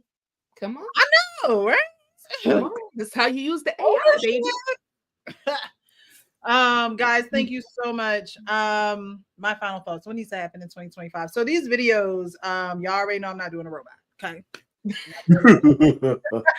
I'm not doing a robot. You can send your rose in the mail. You know what I'm saying? Don't send no robot over here because I'm putting it over there. But I do believe, like Arpain was saying, you know, we do have to be knowledgeable about what's going on in the AI world because it is something that is taking over. I mean, you go into an airport, you don't got to pull out your card. You just, you know, put the stuff in a basket, put a little code in, and boom, they done took your money. Like is the old day. I mean, now you don't even got to put your card in the thing. You just tap it. Like it's just becoming so easier to function in the world because of AI, right? So those things we do have to be mindful of. But as far as getting a whole AI robot husband is just not happening. Y'all want to go ahead and do it, be careful, get that extended warranty, and you'll be all right. But I wanted to speak about the last video because to be a helpmeet is really a heart posture. And to have your heart postured in the correct way, you do have to have your mind right. And nobody is perfect, right? No one is perfect. No one has all the answers. Arpain talked about how, you know, we use these things from the Bible and things like that, and things don't have to be religious, right? So they don't have to be religious, but there is an origin for, you know, there's an origin story, and there's always an origin story. And a lot of it does happen in the Bible. And you know, to be a helpmate, you have to, like I said, have a certain heart posture for that. It's almost like being of service or, you know, being a waitress at a restaurant. It always baffles me how there will be servers or waiters at a restaurant and they be like, I hate people. It's like, what are you doing here? Like, why are you here? You don't have the heart for this, right? You don't have the heart for it. And I think that a lot of people get in relationships and they might think they want it, but they don't have the heart for it. Because if you had the heart for it, then you would serve. That's what you're saying you're doing when you go to marry someone and become one with someone. You're pretty much saying I'm going to serve you. Both of you are saying it to each other. It's not a one-way street, or it's not, you know, like the man said, you are helping me take care of you, and vice versa. He is helping her take care of him, you know, because you have to dwell with each other in knowledge. And then knowledge comes with doing things together for each other to know how to love each other better. And so I think that being a helpmate is really a service. It's a heart posture. And if you ain't even trying to make a plate, don't even call yourself a helpmate. Bars. If you're not trying to make a plate, don't call yourself a helpmate. You're not helping nothing. You helping people eat. You helping the food go away, but you really not helping the home. You're not helping the home. And there are some women who don't want to make a house a home. They're okay with the house. They're okay with the house. They don't want to make it a home. And they make it clear that they don't want to make it a home. So, you know, we have to change our minds daily. And so in 2025, what needs to happen is, you know, a lot of the social media has to be minimalized. A lot of the noise has to be turned down. Maybe you have to go into isolation in 2025 because you've been surrounded by so much negativity in 2024. And so, like I said earlier, there are seasons for everything. And I don't think people take that into consideration when they're living life. You probably outdated a season so long ago, but you still there. You still in that season, and that season has left you dry. Okay. You've been in the winter season for 4 seasons long. No, there's a season for everything. And so when it's a season to let go, let it go. Don't hold on to it. Let it go. You know, so those things, when you change your mind about things, it helps your heart get in the right place to actually recognize where you can be a helpmate too. Because just because you're in relationships with people, you know, every man is not your husband, every woman is not your wife. It only takes one. It only takes one. Just like the lottery, you could buy 50 tickets. It only takes that one.